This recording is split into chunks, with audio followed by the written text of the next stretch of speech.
okay, by transformation into the Shedim. All right. So the Shedim, brothers and sisters. Oh, brothers and sisters, we got to get into this thing. We got some scripts to get through. We're gonna break this thing down clean and proper. So, brothers and sisters, if you scary, go cut your light on. Go cut your light on in the house, because some of you ain't gonna be able to sleep tonight. Go get your food, your snacks, your pen and paper and Bible.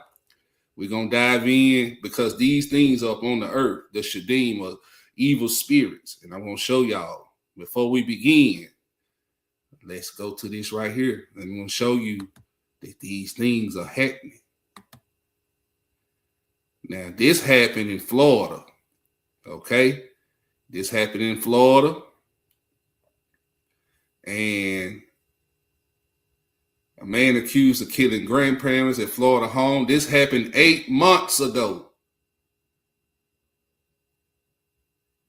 Let me say it again. This happened 8 months ago. Listen to this. Year-old is now facing charges, accused of killing his grandparents in a Brevard County neighborhood and hurting their 25-year-old neighbor. So we've been following this developing story since sunrise. It happened on Milwaukee Avenue at Washington Street. West 2's Brevard County reporter Megan Moriarty has been at the scene in West Melbourne all day.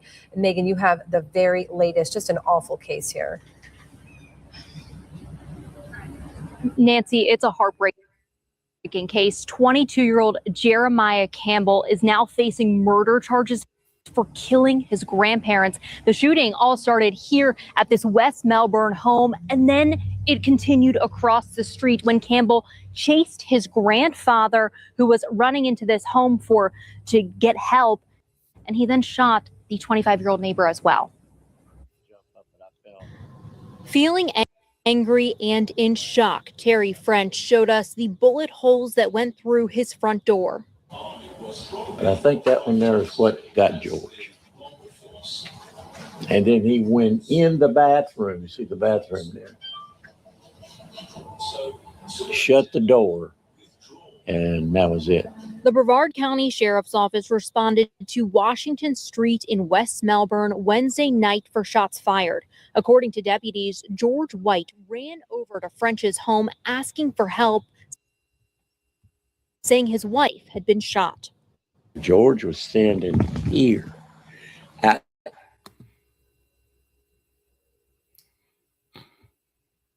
don't know what happened. You just knocked the video clean off, Hebrew Shalom. And the background change. You said I knocked the video off? Yeah, it ain't up there no more.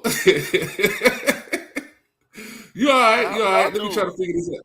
I don't know, because StreamYard acting crazy right now. It was acting crazy when I started. It ain't you, Hebrew. It's StreamYard.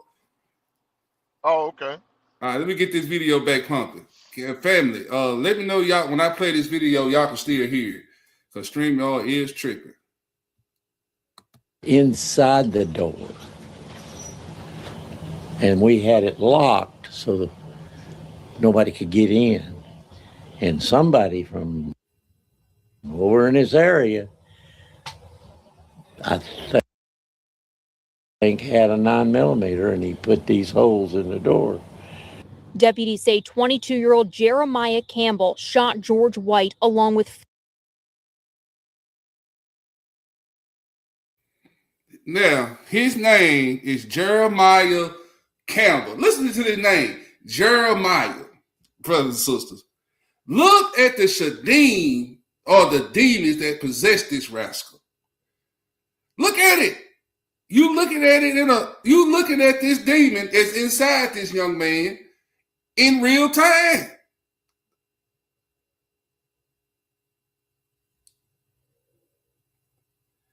The release of the Shedim. Shedim is a Hebrew word for demons and evil spirits. We just went over the definition over there in Wikipedia. And we're going to read about it in 2nd Baruch, brothers and sisters, in chapter 27. But I Hey, want y'all. Salakia, Go Salakia, ahead. Hebrew. Go ahead, Hebrew. And you know, me and you did a study in Enoch, um, where it talked about these Shedim, which are angels, right? I know you said you read the definition. I didn't get to hear your definition, but my the way that I understand it are they are angels that fail and are no longer in their proper estate, right? That's right. That's right. And the Shedim Or is the the offspring. position that they take once they're out of their natural order that the Most High put them in. Was that the Mm. definition? Yeah, yeah. Okay, all praise to the Most High. Now, I want to say something on this point right here, Hebrew, because Uh-huh. the Shedim are these spirits. And what these spirits do, Hebrew, is they look for something to enter, something to possess, something that they can take over spiritually, physically, and mentally. That's right. And I know as we go through the lesson, I'm gonna hang in here with you. But as we go through the lesson, I'll bring some scripts out. I don't want to jump the gun. No, But jump the gun. Jump the gun. Hey, listen here, man. Listen, I didn't get to talk to you. I talked to you today, but I didn't get to get in detail. Let me tell you something. I got an interesting phone call about this platform, right? okay. You listening? Yes, sir. The way they said they love the way this platform is set up now. It's like a teaching lesson / podcast. Okay. Because we engage with one another, we ask questions to the audience, and it's different from anything that they're seeing right now in Israel. All praise to the Most High. So, by all means, brother, interject, because Well, it's edifying the people. well, you know, the thing about the Shedim, Hebrew, is as they fall from their natural order that the Most High originally put them in, when they come down here and they start to look for something to possess, somebody Mm-hmm. to possess, right? Right. See, the way that you invite these Shedim in is through idol worship. Boy, See, this how you you in the open spirit. yourself. This, yes, sir. That's how you open yourself up to this stuff. Now, brother Stephen, what you mean idol worship? I ain't burning no candles. You ain't got to be burning candles, brother, sister. These are demons, evil spirits. They're falling. These spirits are not in their original order that the Most High put them in. They are operating in opposition to the Most High. They're here to influence you to do any manner of wickedness. Everything that they gonna influence you to do is gonna be unlawful. That's right. And the thing about it, they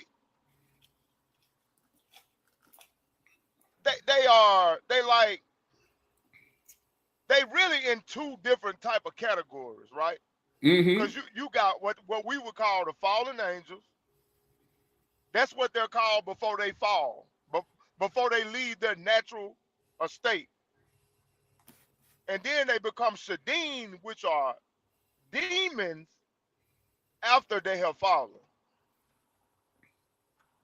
Let's go to Genesis, Hebrew chapter 6. Bring it out. Let's go to Genesis chapter 6. Let me say this right here.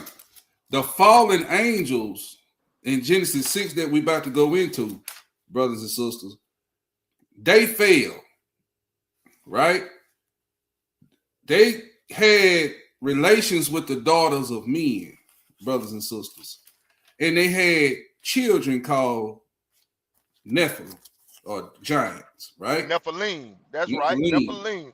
That's All right. right, brothers and sisters. I'm just getting okay. Now the Shedim, the Nephilim that died in the flood became the Shedim, brother Stephen. That's right. All And right, they're roaming in the earth. Some of them haven't been released yet. Well, some of them have been released, and we're gonna get into that out of That's Euphrates River. Some of them have been released. Some of them haven't been released yet. That's right. Yeah, Genesis chapter 6. Let's read 1 through 4, Hebrew. All right, and it came to pass when men began to multiply on the face of the earth, and daughters was born unto them. The sons of Yah saw the daughters of men that they were fair, and they looked, and they took them wives of which they choose. And the Lord said, my spirit shall not always strive with man, for that he is also his flesh, yet his days shall be 120 years. There were giants in the earth in those days, and also after that, when the sons of Yah came into the daughters of men, and they bear them children, and they bear children to them, and the same became mighty men, which were of old, men of renown. Okay. Now go to Jude chapter 1 and read verse 6. All right. Let me get that. All praise it. Jude chapter 1, verse 6. And it reads, and the angels which kept not their first estate, but left their own habitation, he had reserved in everlasting chains under darkness unto the judgment of the great day. I think Brother Stephen had a phone call and knocked him off. You still there, bro?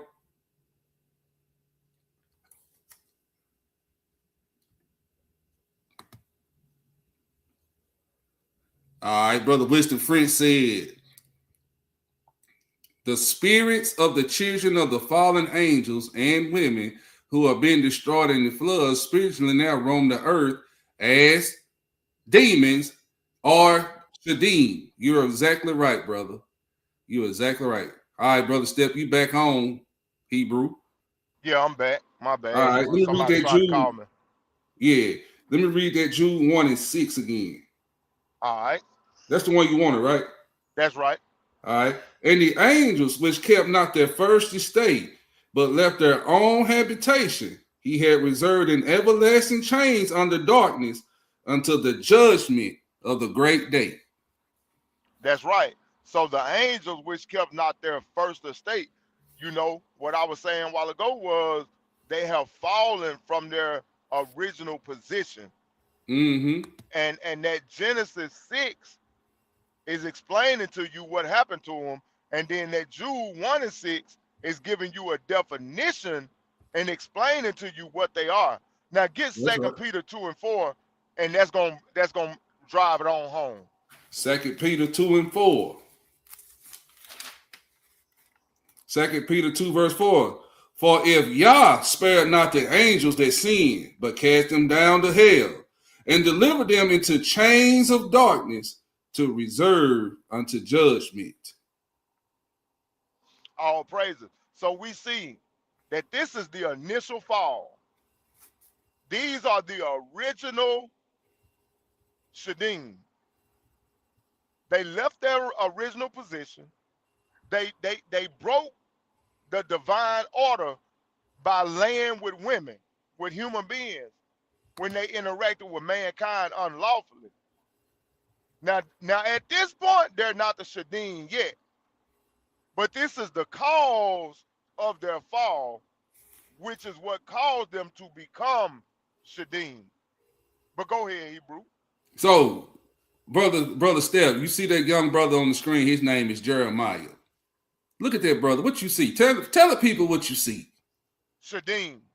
He's demonically possessed. A demonic spirit. That's right. That's right. Hebrew. Go to this is gonna be what Christ told us what it's gonna be like. Let's go to Mark 13, Hebrew. Mark chapter 13, family, and I'm gonna read.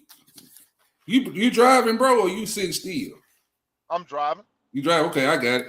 Okay, see, when you go to chapter 13 in the book of St. Mark, brothers and sisters. We're going to read 1 through 13, and I'm going to show you. This brother here, it told y'all he slayed his grandparents. He slayed his grandparents. Now, it's titled in my Bible, Jesus Foretells Future Destruction. And in the language of these scriptures, listen to the scriptures as they explain it to us. Christ was telling us, he didn't say it verbatim, demons. But brothers and sisters, when we go to that Baruch in a minute, 2nd Baruch chapter 27, it all gonna make sense because you're gonna see Mark chapter 13, 1 through 13 again. It's gonna say this, it's gonna give it to you in more detail. Okay, y'all follow me? Everybody all right? All right. If you're all right, put a 100 in there, and I'll begin in Mark chapter 13, 1 through 13. Yes, sir, brother Stephen. Man, I appreciate them precepts. That was a hard hitting Hebrew. All praise to the Most High. We just getting started. Yes, sir. So, brothers and sisters, listen to what Christ, our commander-in-chief, our king and high priest, told us. As he went out of the temple, one of his disciples said unto him, Master, see what manner of stones and what buildings are here. And Yeshua answered and said unto him, seest thou these great buildings? There shall not be left one stone upon another that shall not be thrown down.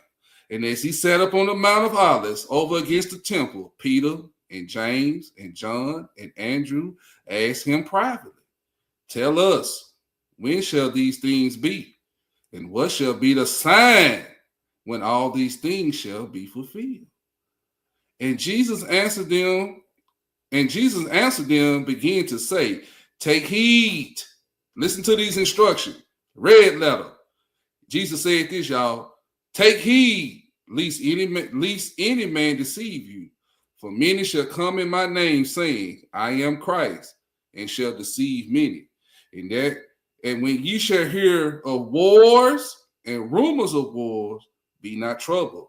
For such things must needs be, but the end shall not be yet. Ain't we seeing wars and rumors of war? Yes. Yes, sir. Yes, sir. Now listen to verse 8. For nation shall rise against nation, and kingdom against kingdom. And there shall be earthquakes in diverse places, and there shall be famines and troubles. These are the beginning of sorrow. That's right. That's right. Hey, So, birth pains, Hebrew. That's right. And when we get into that 2nd Baruch, it's going to explain it that way. This, y'all family, we here. It's earthquakes going on right now as I speak in diverse places. Nation against nation, meaning nationalities against other nationalities, kingdoms against kingdoms. Don't we see the kingdom of the United States going against the kingdom of Iran? But take heed to yourselves, for they shall deliver you up to councils, and in the synagogues ye shall be beaten. Ye shall be brought before rulers and kings for my sake, for a testimony against them. Hey, that's coming, brothers and sisters. These are one of the birth pain. They're going to start delivering us up. And the gospel first must be published among all nations. Ain't this gospel getting to the four corners of the earth, Brother Stephen?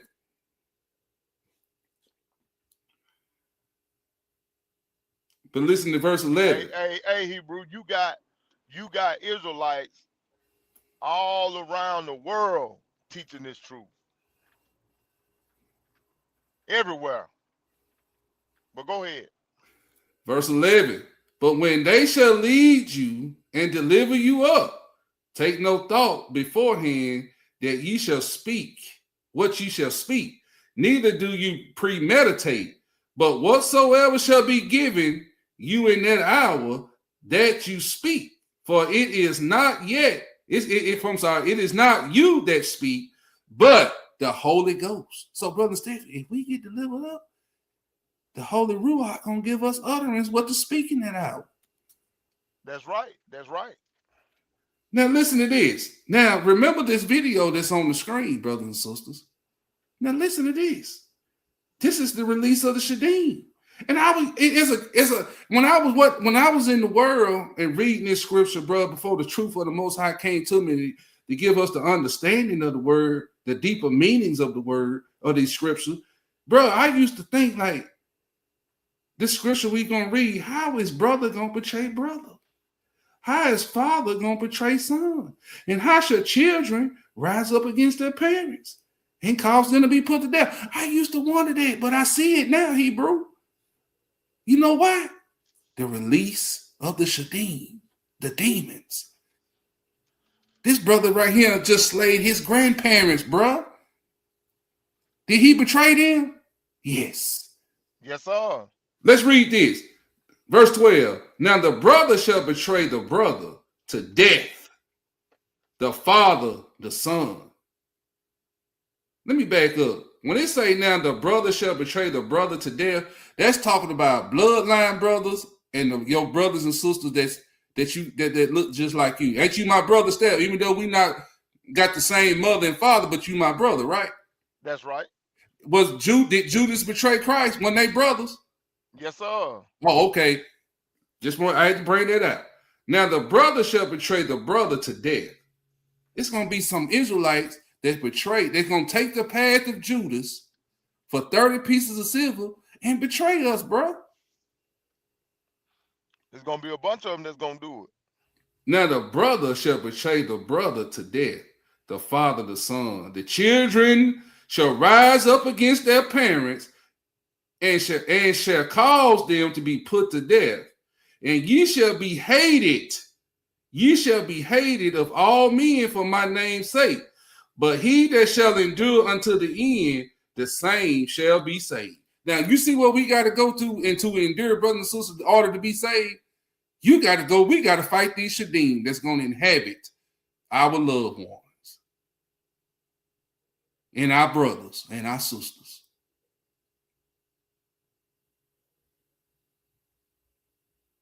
You got anything on that, Hebrew?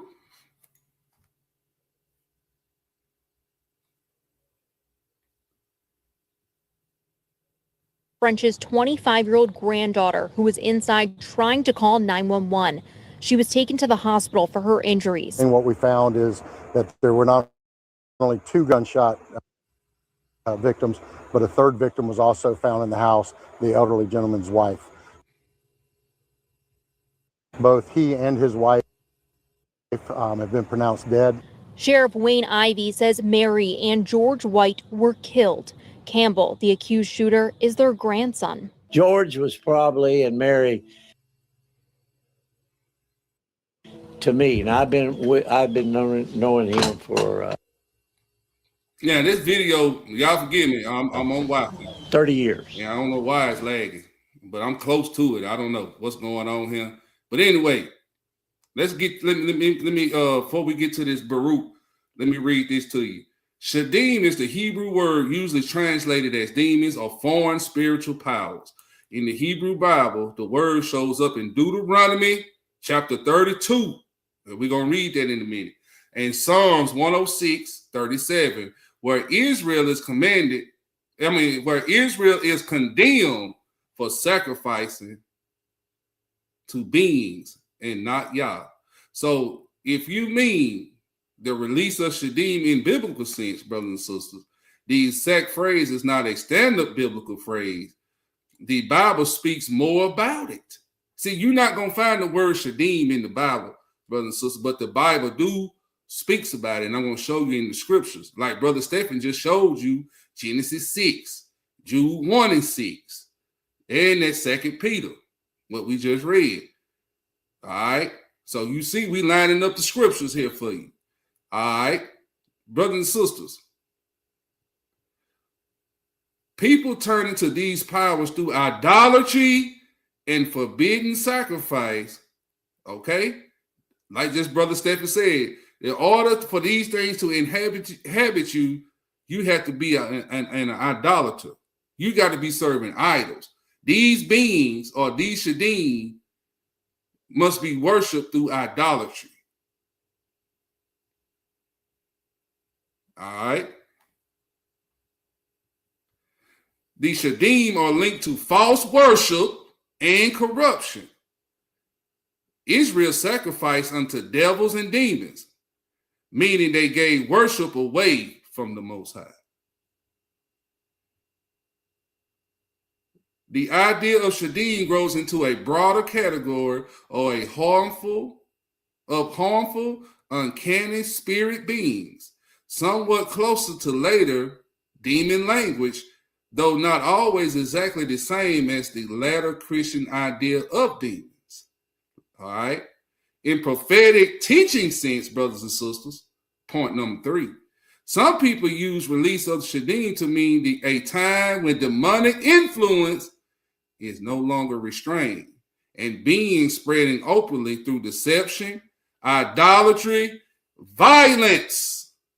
Violence, brothers. Now, you see that? This brother has been, that we got on the screen, not him, the brother we just had that slayed his grandparents. He did that violent act. He manifested that act through violence, brothers and sisters. See, this is in order the way these Shedim to inhabit you, or let me say this: you're a follower of Christ, you're a commandment keeper, brothers and sisters. And this is what I said last night. You better get your emotions in check, because your family members, your so-called friends, just regular people in the world is gonna try you, right? And I told you last night on that prayer call, in order for them things to inhabit you, they need your energy. And what gives them the energy? Through your emotions. You better get your emotions in check. Because any one of us can just end up like this guy that just killed his grandparents. That's what I'm trying to tell you. They're trying to put these demons know who you are, and they're going to inhabit your brothers and sisters, your family members, and they're going to, all your children, like Christ just told us, and they're going to try to put your light out. Okay? I'm trying to help you here. I'm trying to find that brother picture. I don't know what they did with it. Hold on. I'm trying to get him back on the screen.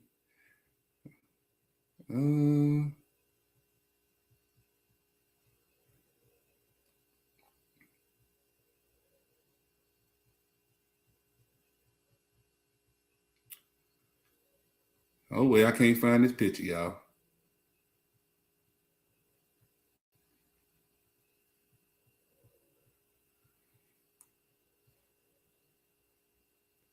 Well, anyway, so, brothers and sisters, as you can see, these demons need your energy in order to manifest violence, right?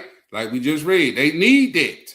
They need you to be in idolatry. When we know our brothers and sisters that's not in this truth, they're in idolatry. So let's read this again. Some people use release of the Shedim to mean a time when demonic influence is no longer restrained and beings spreading openly through deception. Now, did not Christ say in Matthew 13, be not what?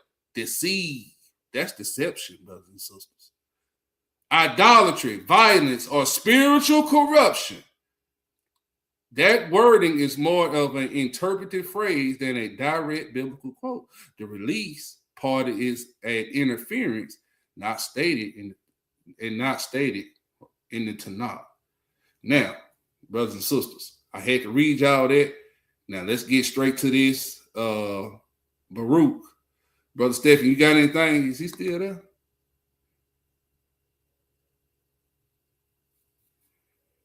Okay. I guess he tied up. So, brothers and sisters, let me get to this Shedim here. Let me get this on the screen.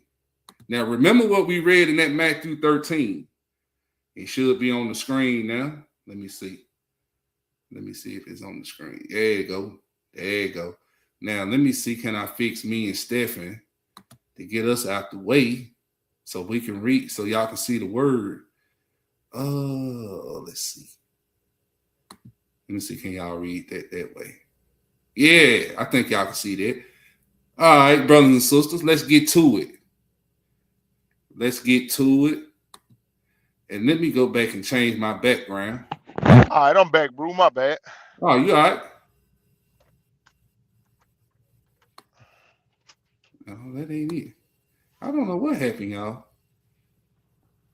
Anyway, let me get this off the screen. All right, so now we in that second Baruch, brothers and sisters. And let's read. And y'all pay attention. Remember what Christ said in that Matthew. In that Mark chapter 13. Okay, let's get it. And he answered and said to me, in 12 parts is that time divided, and each one of them is reserved for that which is appointed for it. In the first part, there shall be beginning of commotions. And in the second part, there shall be killings of the great ones. And in the third, now, hold on, Hebrew. Now, you remember what we read in that Mark 13 right there. It said, right here in this Baruch, it said, it shall be killing of the great ones, right? That's right. Now, Christ said in that Matthew 13, he said in verse 9, in Mark 13, he said, but take heed to yourselves, for they shall deliver you up to councils. Who's going up to the councils? The great ones. And in the synagogues. Mm-hmm. Ye shall be what? Beaten. And ye shall be brought before the rulers and kings for my sake, for a testimony against them. Mm-hmm. See, brothers and sisters, this is the beginning. And see verse 3 right here on your screen. And in the second part, there should be killings of the great ones. And in Revelation, he's also talked about we're going to be thrown into prison and take no thought for your life. That's right. See, Hebrew, this is the thing that the Most High in this hour is getting us ready for. See, it's a reason why the Most High have allowed us to watch our people on national news networks get shot down. With George Floyd, that man kneeled on his neck for what, 8 minutes, 8 minutes or something, 8 minutes and 12 seconds or something like that. Yes, sir. See, it's a reason why the Most High have allowed us to see these things, and it angered us. And it makes us mad to watch our people have to go through these things, Hebrew. But also it have caused us to be desensitized. Mm-mm. It has caused us to look at life in a different way. Because Hebrew, we can lose our life in the twinkling of an eye. That's right. So That's right. why lose your life in the twinkling of an eye in wickedness, when you can lose your life in the twinkling of an eye and get the kingdom and have everlasting life? See, the Most High getting our heart ready to not be afraid of death, Hebrew. He's getting our hearts ready to not be afraid to look down the barrel of a gun, or to look at an electric chair, or to look at missiles flying all over the world every day. We watching them blow buildings up, blow schools and hotels and hospitals up. Mm-hmm. See, the Most High is allowing us to see this stuff live, and then, it's everywhere. All you got to do is touch your phone, and you can see it. So, Hebrew, he said, those that lose their life shall gain their life for my name's sake. So this is what the Most High getting our hearts ready for, Hebrew. We got to stop being scared, bro. Say it again. We got to stop being scared, because why fear a man that can only take your physical life? You need to fear the Most High God that can not only take your physical life, but he can also cast your soul into eternal fire. See, he's the one to fear, and that's what he's getting our hearts ready for, Hebrew. That's right. Bro, I don't know what they just did. But I can't even see our screen, cuz. Can you hear me? Yeah, I can see it. It still got that second Baruch up there. But on my end, they got it. They just, man, I don't. You Let me might go have to back. go out. Yeah, you Let me might have go to go back out there. and come back in. All Yeah, right. I got you. All right. I got a couple scripts. Family, I'm gonna read a couple of scripts while we wait on Brother Mikael to come back in, because I got something I want to read to y'all. I'm gonna go to Matthew chapter 12 and verse 43, and I want to read this. Matthew 12 and 43. Let's look at this. Matthew chapter 12 and verse 43. Matthew chapter 12 and verse 43, and it reads, it says, when the unclean spirit is gone out of a man,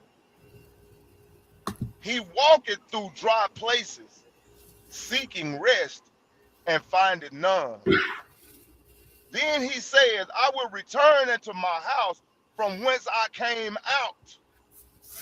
And when he is come, he findeth it empty, swept, and garnished.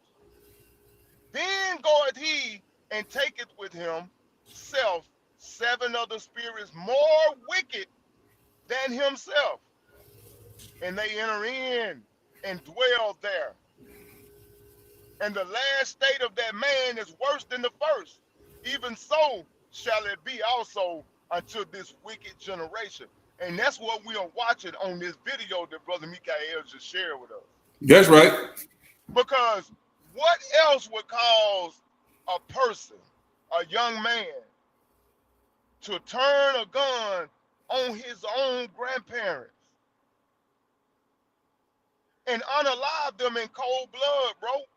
Those are demons that have occupied that young brother's body. And you look at that picture that brother Mikael, put that picture back up on the screen if you can, Hebrew. All right, let me find that man video. Talk to him. I'm trying to find it. Okay. Find his picture on that video, because that's what I was trying to do a while ago. Go ahead. When you look at the way that he was looking into that camera, that's not that young man looking like that. That's those spirits. You can look through his eyes and you can see that he's not himself. Those are wicked spirits that's causing that young man to look like that. I guess if we could go back and we could find some more pictures of him when he was normal, when he wasn't occupied by those spirits, I guarantee you he don't look like that.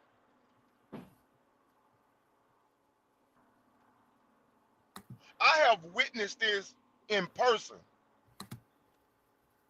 I went, one of my sisters, we went to their house to go and pray with her because she's in an addiction. And me, myself, and my other Israelite sister, and one of my other sisters, she's still in the church. But anyway, we went there to talk to my sister and to pray for her. And y'all, she had so many spirits on her. Uh-oh. I could see it in her eyes, Hebrew. Bro, she didn't hear nothing we were saying. It was like she was looking out into space. See, you see the picture on the screen, brother? Yes, sir. Yes, sir. Yeah, I got him up there. Y'all look at that picture right there. Why is he looking at that camera from that angle? Why he got his head down like that and looking up like that?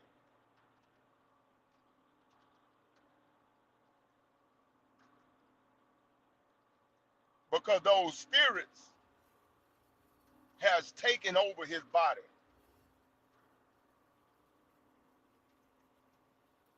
And brother Mikael, we know through scripture, some people are just chosen as vessels of dishonor. Right.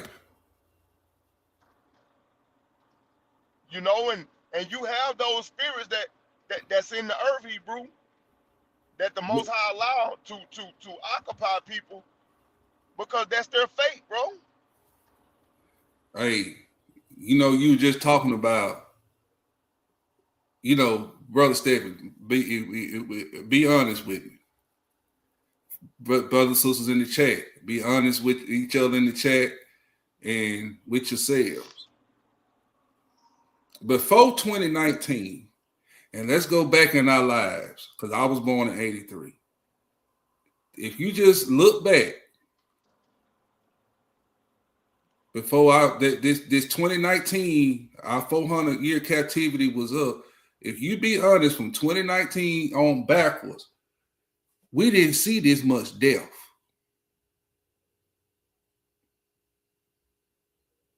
We saw it, but not on this scale. We seeing it now. From 2019 to 2026. I can say it's been more death from them the 6 years than I ever seen, brother Stephen. Compared to all the years I've been living. There's been a lot of deaths since COVID. That's right. That's what I'm saying. But look at our communities of all the ones that are gone, bro, in Baldwin alone. Yep.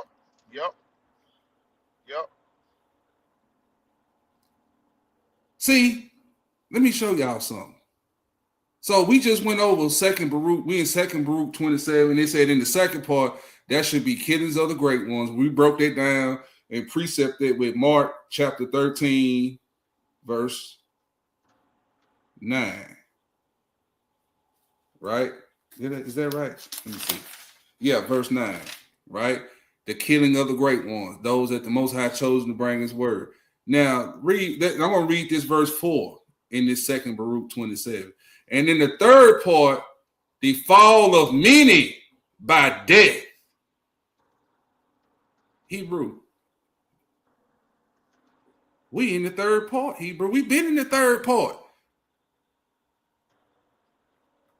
Signs of the time. And in the fourth part, the sending of the sword. Now, think about all our brothers and sisters. If we go back and just use the police killings alone of our brothers and sisters and children, don't you see that? It from George Floyd to Trayvon Martin all the way to Sandra Bland to Tamir Rice and all of them. Bro, it's so many, I don't forget their names.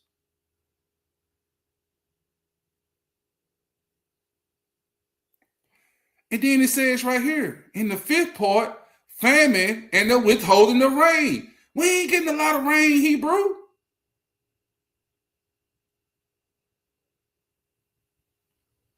Why you think those wildfires is out in California and out west, all out through there? They ain't getting no rain.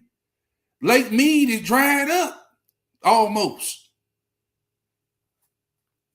And in the sixth part, earthquakes and terrors. Did not Christ just tell us that in Mark 13? He just told us that it's gonna be earthquakes.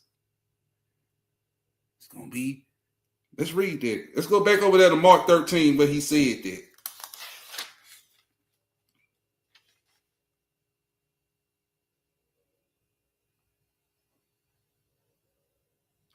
And then it's in Mark 13 and 8.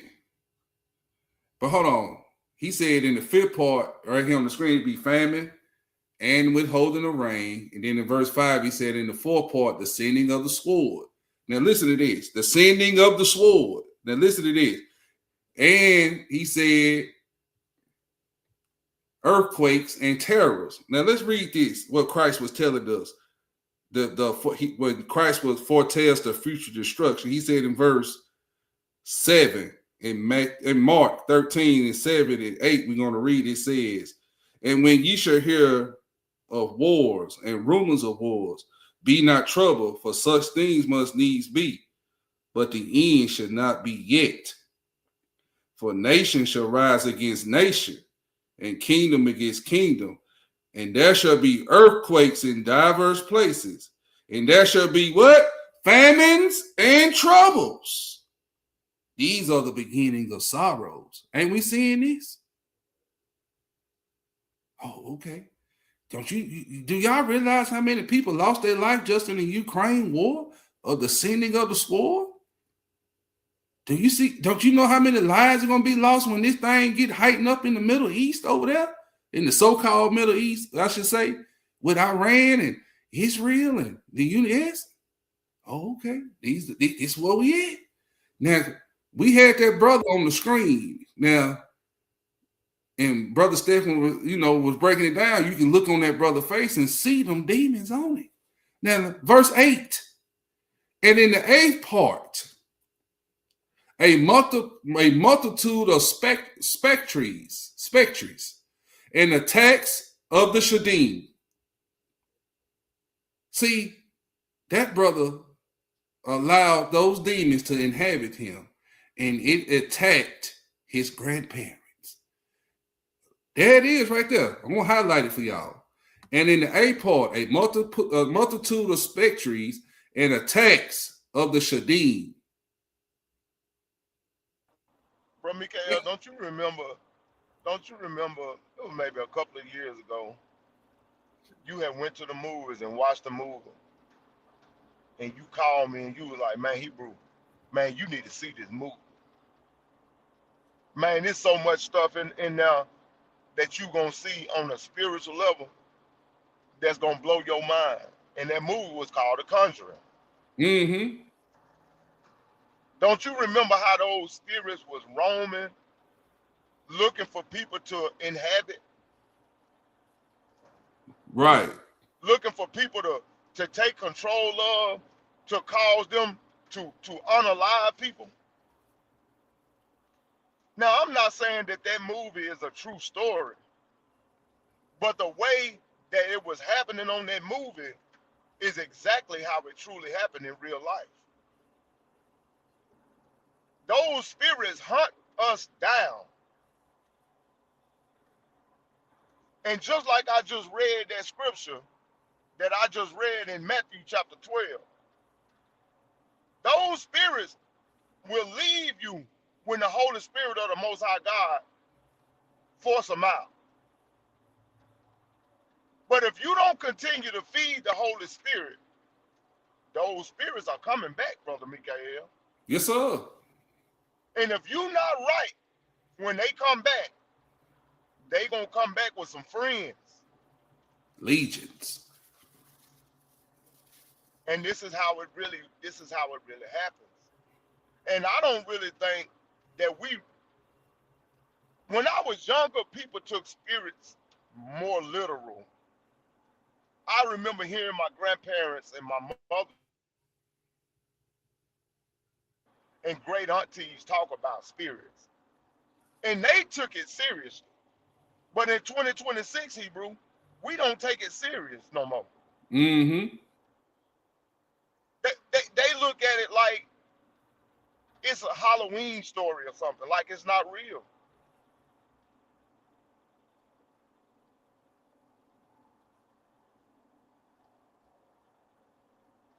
You know what, Hebrew? You know that's that saying, they don't think fat meat greasy, but we here now. They gonna see how greasy it is.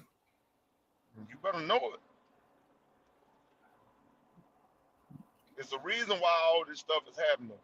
It's a reason why you see these children going into these schools. Shooting it up. Yeah. It's a reason why you see our young men, they get their feelings hurt and go to the trunk of their car with a switch with 100 rounds on it and just air the whole place out. Man, Hey, that's spirits, bro. Now listen here, Hebrew. The release of the Shedim, right? Did not a young brother down there somewhere in South Mississippi unalive folks after a prom? Shot 10 people. Did not up here in Blue Mountain, Mississippi, 2 brothers lost their life after the prom? Yep. The release of the Shedim, brothers and sisters. And you'll ask yourself, Hebrew, I know this is touchy, but I got to say it. This happened right here in our back door, in our area, in the little town of Baldwin. Did not a father that was drunk? Did he not have a spirit on him and went and picked up some children and unalived himself and them? Yep, sure did. Drove head first into another car. This happened in our hometown, brothers and sisters. The release of the Shedim is out here. Separate yourself from the unbelievers. Because if you're not equipped and your spirit of discernment is so low, you can't identify a demon, when it's possessed on somebody, you better stay at home. Because I'm telling you, they need your emotions. They need your permission. They need your consent. They need your consent. Yep. They need it. In Hebrew, this the thing. It doesn't just come through idol worship. It comes through sex. See, It comes through drugs. that's right. It comes through alcohol. Right. It comes through your children. Better see. Man, this thing is serious, bro. Mm-hmm. You sit minding your business. You happily married. You ain't heard from this person in 15 years. All of a sudden, you get a Facebook notification. It's a long lost ex-girlfriend or boyfriend from your past. All of a sudden, on this particular day, they thought about you and reached out to you. Uh-oh. We need to get together and have lunch. The Shedim. That's the Shedim. Why? Because more than likely, the Most High is getting ready to give a blessing to you and your family. And Satan know it. Mm-hmm. You just about to cross over that threshold that you've been praying and asking the Most High for. You just about to have that breakthrough spiritually that you've been fighting all these years for. And all of a sudden you get that text or that phone call. Uh-oh. Hey, big head. Hey, big head. Hey, big head. Oh, man. It's real, Hebrew. This is real. Yeah, that's right. But go ahead, bro. All right, family. Let's get back to it. So listen to this. It says, and in the 9th part, the fall of fire. And in the 10th part, robbery and much oppression. Now listen to this part in verse 11, Brother Stephen. And in the 11th part, wickedness and unchastity. Unchastity. Let's read. Let's look at the definition of unchastity. It's supposed to let me pull up the definition. Okay. Hey, that's the 304 generation, ain't it? Hey, hold on, Hebrew. Hey, let me tell you something. We here. Because the next verse is gonna sum it all up.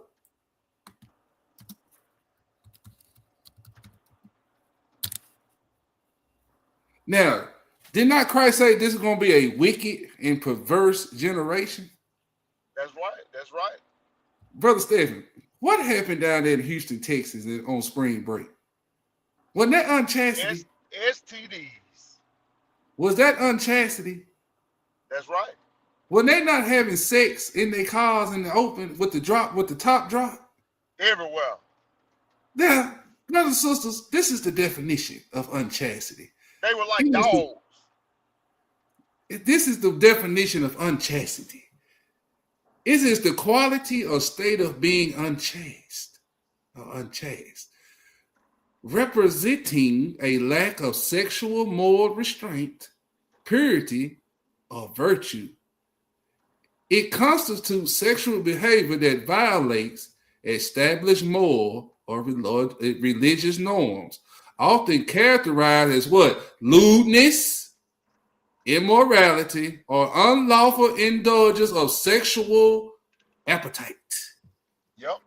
304. So, y'all see, brothers and sisters that are listening in the chat and abroad through the four corners of the earth, unchastity is here. It's been here, but it's on a whole nother level. We in 2nd Baruch chapter 27, Sister Kia. And Bro Mikael, have you listened to some of this music? Now, I know the men make some provocative music. But Hebrew, have you heard the music that these women putting out? Hey, some of the sexual things that they say in that music that they do to men. or another woman. Have you heard it? Yeah. Talking about cracking backs and Throat crack. baby. Throat baby. Man, I said what?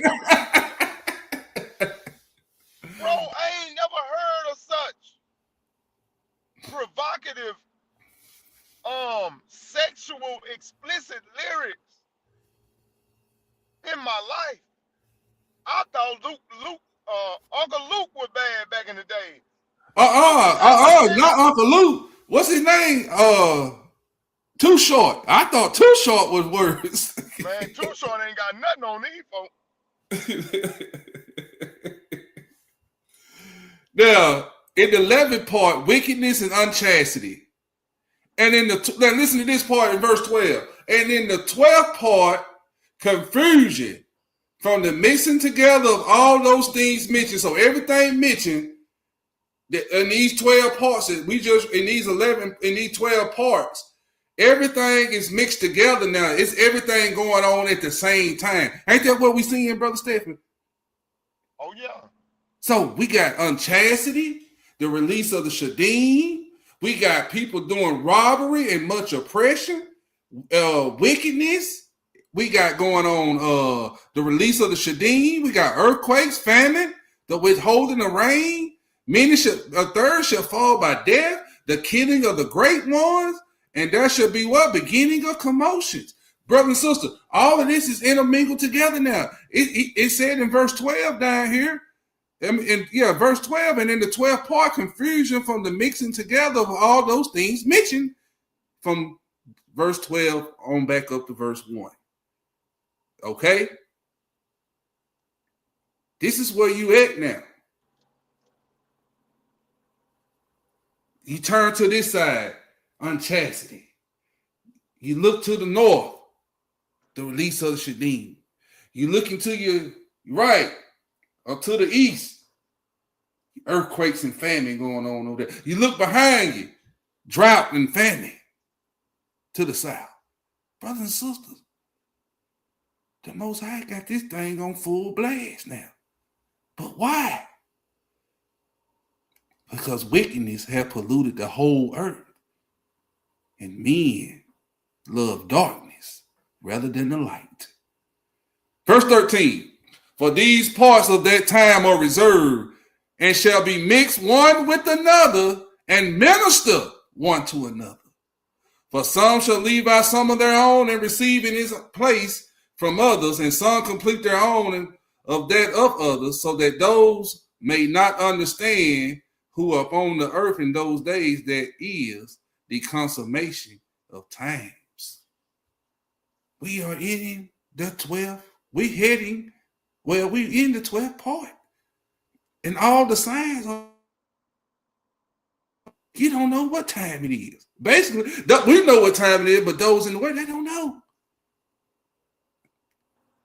They think like the scriptures say, all things are normal. All things seem the same since the Father's been asleep. Oh, that's not so. Hey, bro, Mikael. Go ahead. I'm gonna read some of the lyrics to this Sexy Red song, okay? Okay, go ahead. The song is called If You Want It. So you going into the part where it says in verse 11, and in the 11th part, wickedness and unchastity. You finna read these lyrics of unchastity. That's right. Go ahead. Listen what it's saying.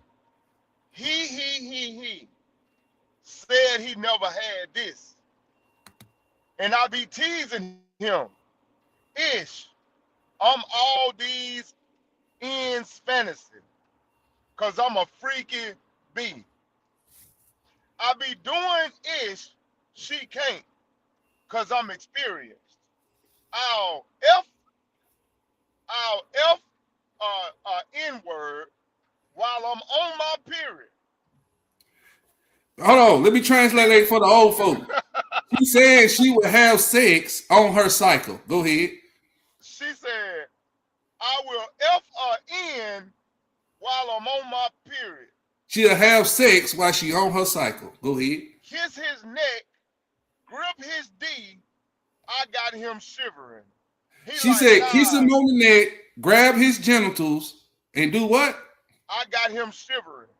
Now he's shivering because she got a hold of his genitals. He like, nah, I'm finna come. He said he Boy, finna ejaculate. boy, give me that ish. Boy, We give me that penis. we in his mama house. He We in really his mama dropping D. house. He really dropping D. He really give me his penis. He telling me to keep it down, but I'm not hearing it. Babe, this coochie for you. Everybody can't F me, boo. And Yo, we don't hold F. on, Hebrew. Hold on. I got to translate this, man. You said a lot. I'm your translator. She said, you making too much noise. This penis is for me. Oh, go ahead. Go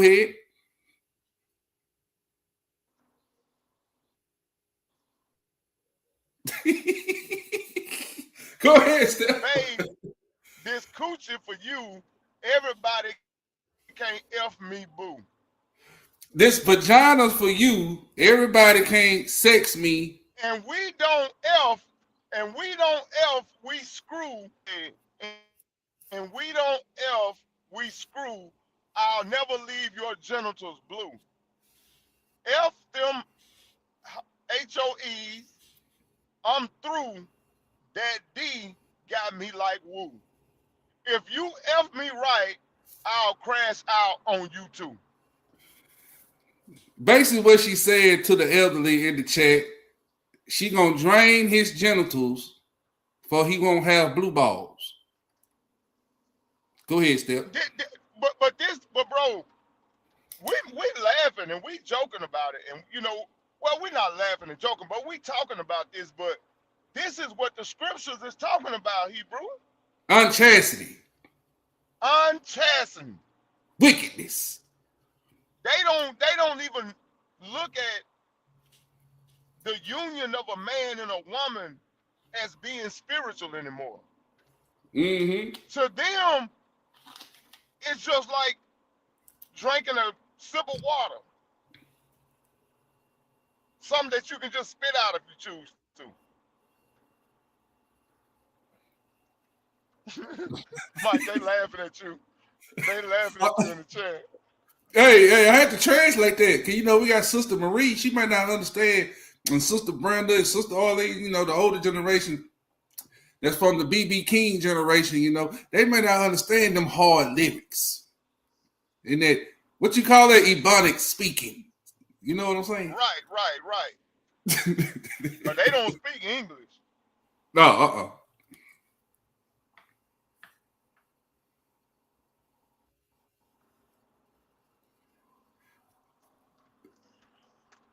Sister Arlene called her nasty health. All right, where we at? Let me see. Okay, yeah, I done read the whole thing of Second Baruch chapter 27. So let's go back up to Second Baruch chapter 20. And let me read this to y'all. This is powerful. Second Baruch chapter 20. I'm trying to get up there to it. Now, listen to what Second Baruch is telling us. Brother Stephen, can you bring that script out of Matthew 24 where he said he had to hasten the time that if he didn't, no soul shall be saved? That's Matthew 24 and what? Hold on. I think it started at verse 15. Hold on. Matthew 24 and 15. He said, when you therefore shall see the abomination of desolation, No, that ain't spoken it. of by Daniel the prophet, stand in the holy place. Hold on. No, that's the flee to the That's mountain. 22, Hebrew. Start at verse 21. Okay. No. Start at 19. Matthew chapter 24 and verse 19. And woe unto them that are with child, and to them that give suck in those days. That's what I was finna read, Hebrew. Oh, I'm sorry. But pray ye that your flight be in the winter, neither on the Sabbath day. For then shall be great tribulation, such as was not since the beginning of the world to this time, no, nor ever shall be. So now you understand when he said nor shall ever be, he's talking about the consummation of time, what we just read in there, Baruch 27. All those are intermingled together now, brothers and sisters. This is why we say to ourselves, I've never seen anything like this. Man, what times are we living in? Because everything's happening at the same time now. Go ahead, brother Steph. Verse 21. For then shall be great tribulation, such as not since the beginning of the world to this time, no, nor ever shall be. And except those days shall be shortened, there should no flesh be saved. But for the elect's sake, those days shall be shortened. Now, this is why the days got to be shortened, brothers and sisters. Because if he didn't shorten the time and sped it up, we wouldn't be around. Ain't no righteous gonna be around. Because you got the release of the Shedim out here getting ready to wreak havoc on the righteous. Now, look on your screen at verse 2 Baruch chapter 20. He said, therefore, look, the days come, and the time shall hasten more than the former.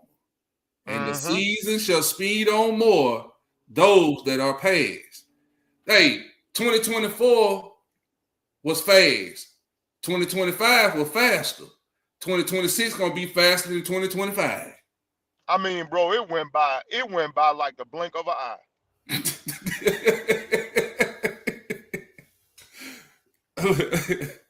Oh man, what you talking about, Hebrew? Man, ain't these scriptures awesome, man? Hey, man, I mean, it gives us the understanding. They off the chain. Hey, do you got your Enoch with you? No, sir. I didn't bring it's in my truck. Okay, don't worry about it. He says, therefore, look, the days come and the times shall hasten more than the former, and the seasons shall speed on more than those that are past, and the years shall pass more quickly than the present year. So every year is getting faster and faster. He said, look at the season. We were just in winter, now we in spring. But spring, and here in a minute, it's gonna be summer at a blink of an eye. So will. And at a blink of an eye, we're gonna be going into 2027. Would you call what that young brother did to his grandparents a sacrifice? Yeah, to the demons, to the yeah. Hey, give me 1 Corinthians chapter 10. Boy, you in my head. I mean, not in my head. I took Cortez word. Boy, you in my notes. Where you start from?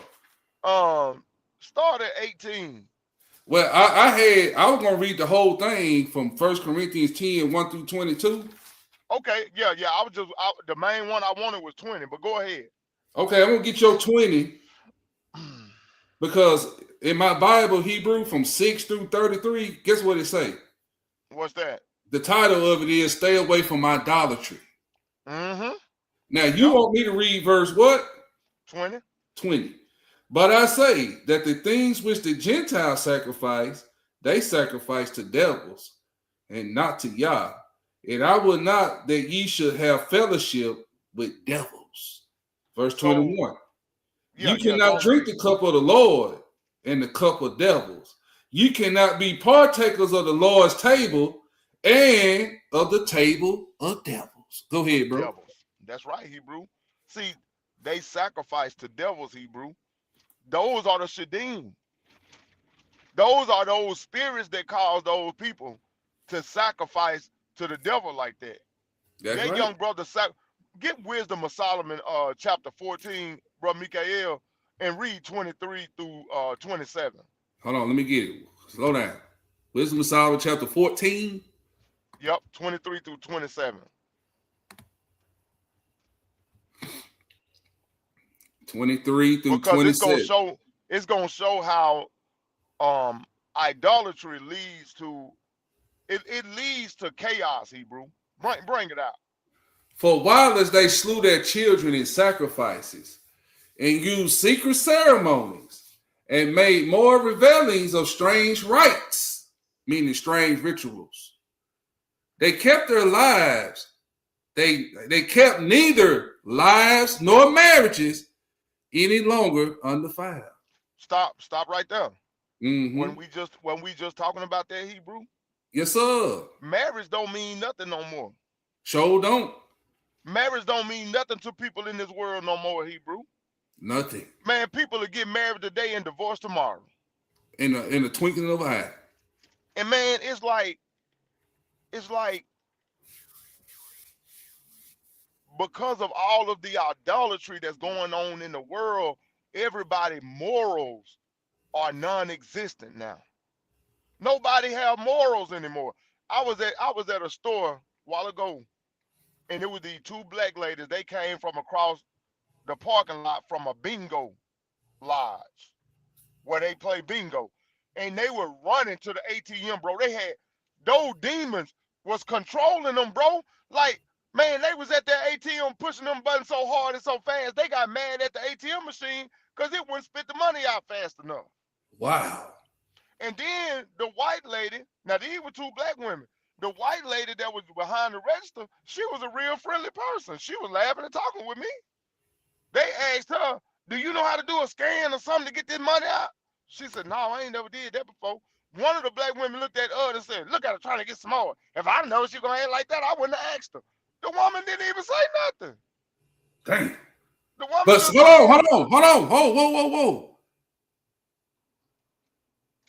Now, you said that was a white woman that didn't say nothing, right? That's right. Now, put a sister there. Now, what did that black girl say? That the one that was doing the talking? Oh, she said, look at her trying to get smart. Okay, stop right there. She would have said that to her sister. Look at her trying to get smart.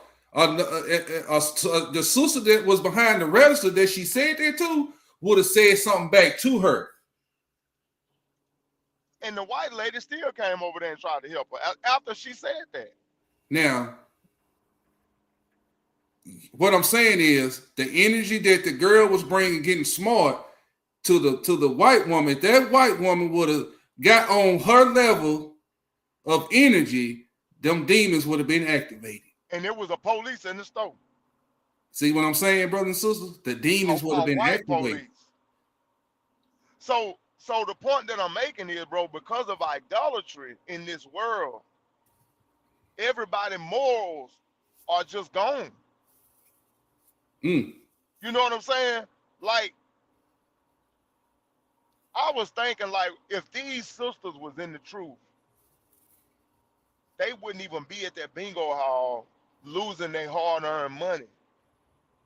If these sisters knew the truth of the Bible, they would be at home with their Lord, with their children, instead of out here giving these people their money. And they couldn't give it to them fast enough, bro, because the Shedim. See, we can't just look at this from one aspect, Brother Mikael. We got to look at this from every facet of life that we see every day. Every day, every part of life, every part. Go ahead. But yeah, I just wanted to say that, Hebrew. Go ahead. All right, you still keep on reading this Wisdom of Solomon? Because this is finish that. Yeah. We're going to verse 27.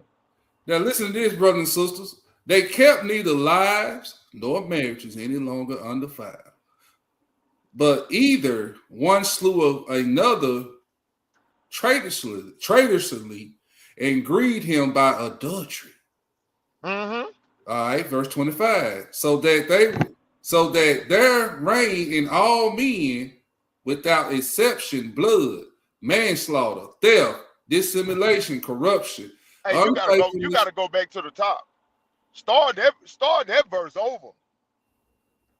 So that there reign in all men without exception blood, manslaughter. Hey, I'm gonna put that brother back on the screen. What did he do, Hebrew? Look at it. Manslaughter. Blood. Manslaughter.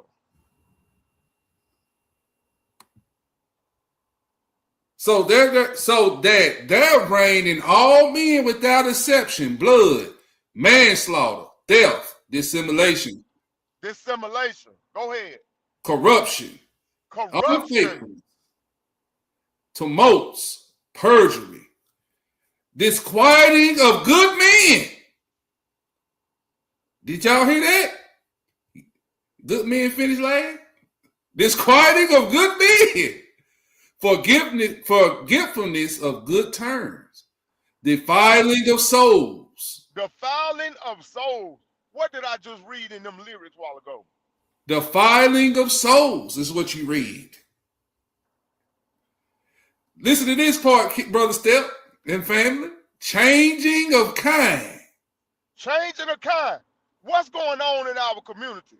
You see these little boys, you see these young men, they're more feminine than the women.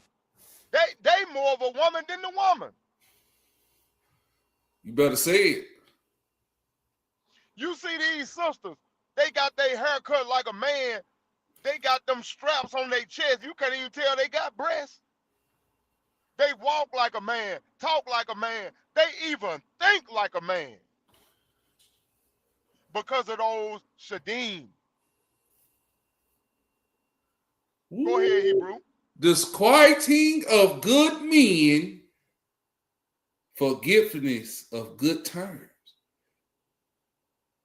Meaning, they forget how good you were to them. And the good deeds and the good alms deeds that you did toward them. They forget that. And it ain't just women. It ain't just women. It's men too. Now, disquieting of good fathers. See, good men, I put myself in that category. That right there. See, I'm experiencing that. Brother Stephen, forgetfulness of good terms. You just talked about your daughter this Tuesday. And my daughters, they forget how good we are to them. That's right. Ain't we good men? Are we trying to be good fathers? That's right. Oh, forgiveness of good terms. Hey, Hebrew, and you got good women out here that got these no good men that do the same thing. Do the same thing, brothers and sisters. They do the same thing. They forget how good that woman been to them when they was out there ripping and running the streets and was a good for nothing, low down, no working, no bill paying, sorry, blunt smoking, filth drinking, pill popper, and everything else, running women, but that woman stuck with that man. They forget that. That's right. So, disquieting of good men, forgetfulness of good terms, defiling of souls, changing of kind, disorder in marriages, adultery, right. Adultery, shamelessness. No, hey, what was in that Sexy Red song a while ago? Shamelessness. Hold on, brothers and sisters. Let me show y'all. We're going to show y'all what shamelessness is. All right? Just give me a second. Talk to him right quick. Let me get this pulled up. And when you see this, you know that this is the Shedim that's causing these things to happen in the earth. When you see these young boys with a wrist bent and they acting more like a woman than a real woman, that's the Shedim. And then those spirits is telling them that they Christians. The spirits making them believe that they getting the kingdom.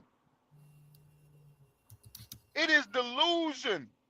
And it all comes from the deception of these evil spirits, these Shedim that's in the earth. That's where they come from, family.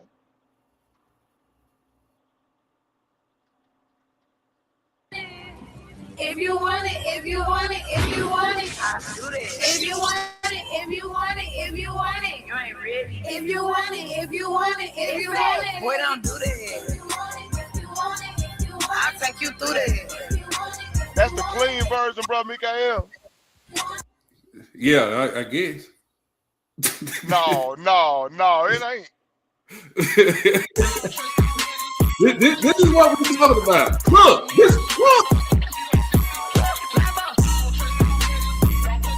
No shame at all. So go back to the script. Let me get this out here, but I don't want nobody to go, you shaming women. All right, listen to this. So that I'm sorry, disquieted with good men, forgiveness of good turns, defiling of souls, changing of kind, disorder in marriage, shamelessness, uncleanness. Brothers and sisters, there's no shame. No shame. No shame at all.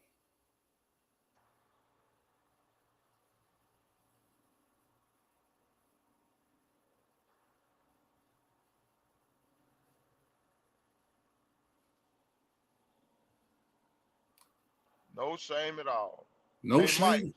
Mike, show that disclaimer. Yeah. Yeah, I showed it at the beginning. Let me show it again. Okay. Fair use. That's why I didn't let it play long. But I was just trying to show them what's out here. The way they were dressed in that video is the way our sisters is out here dressed in the world. Man, you ought to see how they dress at the gym, bro. That's why I ain't signed up.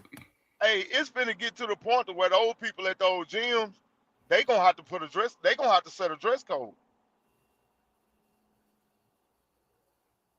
They finna have to set a dress code. Hey, that verse 27 right here, it says, for the worshiping of idols not to be named is the beginning, the cause, and the end of all evil. All evil. So, brothers and sisters, we let me go to that while we over here in the Apocrypha. Let me show y'all when these Yeah, Brenda Hill, this is what we call the 2/3. That's correct. let me show y'all see, man and woman disobey the laws and statutes of the Most High, right? But these Shedim and these spirits, they don't disobey the Most High. Ain't that something? Did you hear what I just said? Man and woman, flesh, disobey the laws and statutes, commandments of the Most High. But those demons, when they get dispatched, they don't disobey the Most High when he dispatches them. I'm going to read it to you.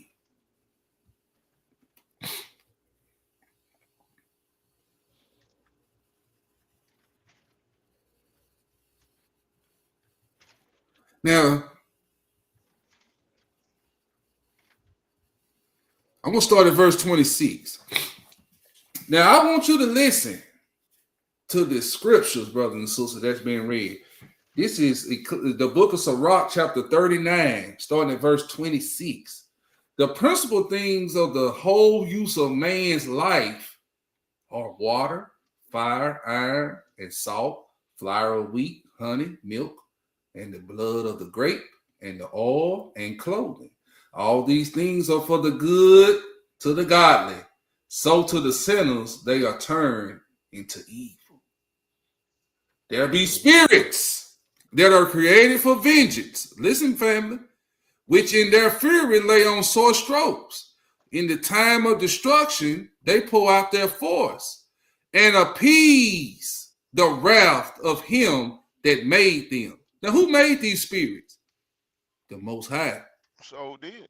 And you see that? It said it appeases the Most High when they go out and do what they tell. When the Most High dispatch these wicked demons, the Shedim, to go do his bidding, his judgment, they be happy to do it.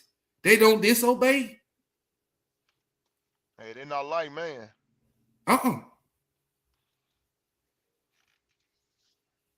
fire and hell and famine and death. All these was created for vengeance. Listen to this. The teeth of wild beasts and scorpions, serpents, and the sword punishing the wicked to destruction. But who's behind that though? These wicked spirits. They shall listen to this, family. I told y'all they don't disobey. They appease the Most High when He tell them to go do it. Listen to verse 31. They shall rejoice in His commandment. Do man and woman rejoice in the Most High commandments? No. Look what our ancestors did in the wilderness. They was murmuring and complaining. They shall rejoice in the Most High's commandments. They shall be ready upon earth when need is. And when their time is come, they shall not transgress His word. Brothers and sisters, do y'all understand what we just read here? They be happy to destroy you when the Most High give them word to. Look at the brother Stephen lesson when he did on Job. Ain't Satan a wicked spirit? The Shedim did not, the Most High gave him instructions what to do and not to do. You take all he have, but you better not take his life. Did Satan disobey the Most High? No, he didn't. He obeyed. So, brother and sister, how we gonna let the Shedim or demons, the wicked spirit, outdo us in obeying the Most High?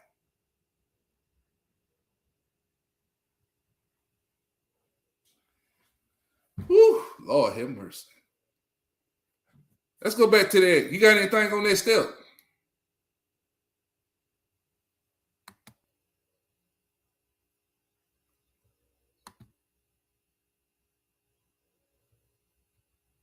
All right, let's go back. Well, where my Bible at? Okay, well, I can just use this one. Let's go back to that 1 Corinthians chapter 10. But first, no, let me go back. Let's go to Deuteronomy 32. Deuteronomy 32. Let's start there first. Deuteronomy 32. We're going to read 16 through 21.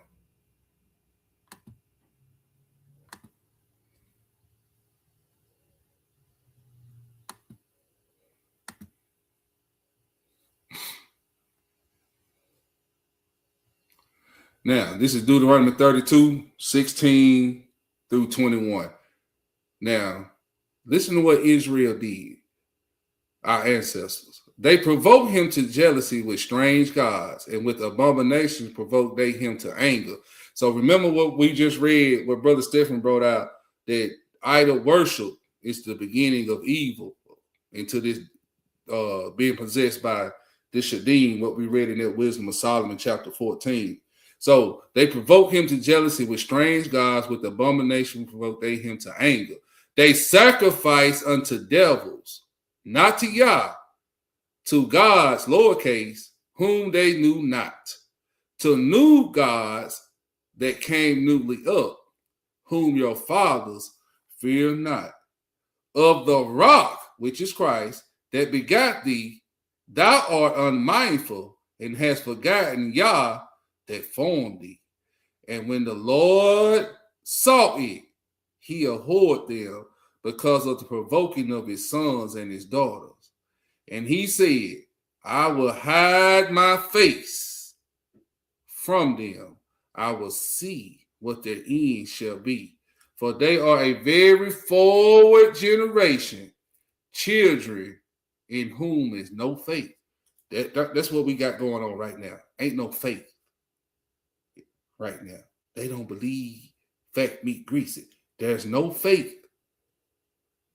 Because if they feared the Most High, they wouldn't be out here doing these things that we see on the earth today. The release of the Shedim, brothers and sisters. So you better watch and guard your thoughts and your words going forward when you're engaged out here in public with human beings, whether they be of any nationality, because you don't know. It might be the day you be tested by one of these jokers, and you need to know how to maneuver yourself. All you got to do is get your emotions in check and think before you talk, because those demons need energy to act out the violence. Okay? They need that energy, that emotional energy. Okay? Verse 21. They move me to jealousy, that which is not Yah. They have provoked me to anger with their vanities. I will move them to jealousy with those which are not a people. I will provoke them to anger with a foolish nation. So now let's go to Psalms 106. Let's go to Psalms 106.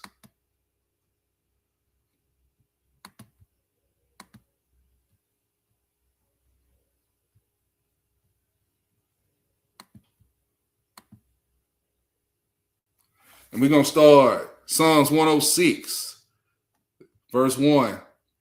Praise ye the Lord. Oh, give thanks unto the Lord, for he is good, for his mercy endureth forever. Who can utter the mighty acts of Yahweh? Who can show forth all his praise? Blessed are they that keep judgment, and he that doeth righteousness at all times. Remember me, O Yahweh, with the favor, and that thou bearest unto thy people. O visit me with thy salvation, that I may see the good of the chosen, and that I may rejoice in the gladness of thy nation, that I may glory with thine inheritance. We have sinned with our fathers. You hear that? We have committed iniquity. We have done wickedly. Our fathers understood not thy wonders in Egypt. They remembered not the multitude of thy mercies, but provoked him at the sea, even at the Red Sea. We provoked the Most High.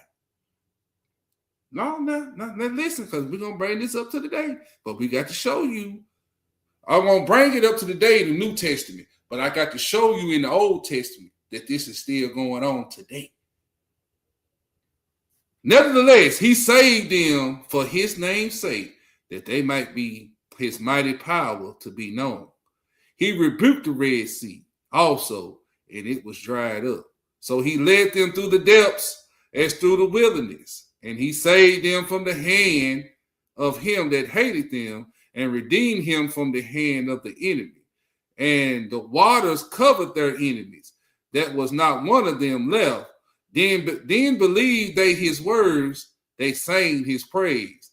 They soon forgot his words. They waited not for his counsel, but lusted exceedingly in the wilderness, and tempted Yah in the desert. It's a famine. And he gave them their requests, and sent leanness unto their soul. They envied Moses also in the camp, and Aaron the saint of Yahweh. The earth opened and swallowed up Dathan, and covered company of Abiram. And a fire was kindled in their company, and the flame burned up the wicked.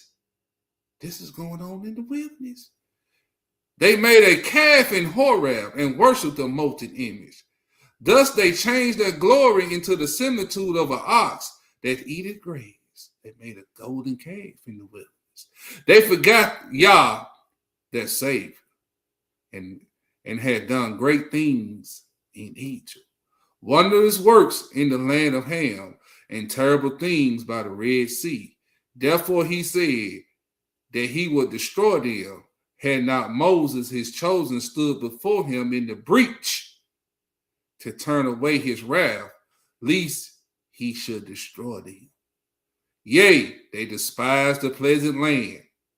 They believed not his word, but murmured in their tents, and hearkened not unto the voice of Yahweh.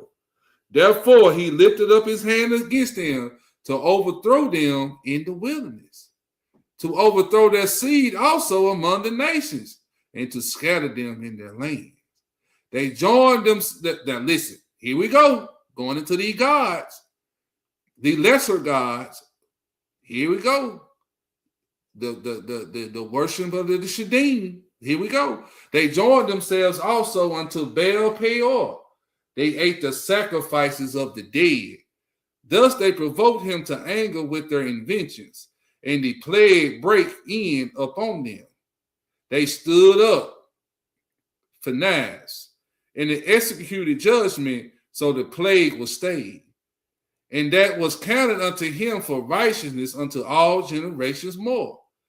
They angered him also at the waters of strife, so that it went ill with Moses for their sake, because they provoked his spirit. So they spake adversely with his lips. So they provoked Moses, and Moses went off when he hit the rock. Okay, we know that story. Because they provoked his spirit. See, don't let nobody provoke your spirit in this hour. This is what the Shedim need. They're going to inhabit these individuals in this earth, even the individuals in your own household, to provoke you to wrath, to provoke you to get hurt. Don't let, you got to, right, when this lets you know where you need to be praying that the Most High give you spirit of discernment, that you may spot when these people, when somebody's got that's working in the wicked, got a wicked spirit on them. Because they provoked his spirit. Don't let these people provoke your spirit. So they spake adversely with his lips. So Moses spoke adversely with his lips, family. They did not destroy the nations concerning whom Yahweh commanded them, but they mingled among the heathen and learned their works. And they served their idols, which were a snare unto them. Yea, they sacrificed their sons and their daughters unto devils, and shed innocent blood, even the blood of their sons and of their daughters, whom they sacrificed unto the idols of Canaan. And the land was polluted with blood. Thus they were defiled with their own works, and went to whoring with their own inventions. See that, brothers and sisters? See? They were doing it. They were sacrificing to the Shedim, or the devils.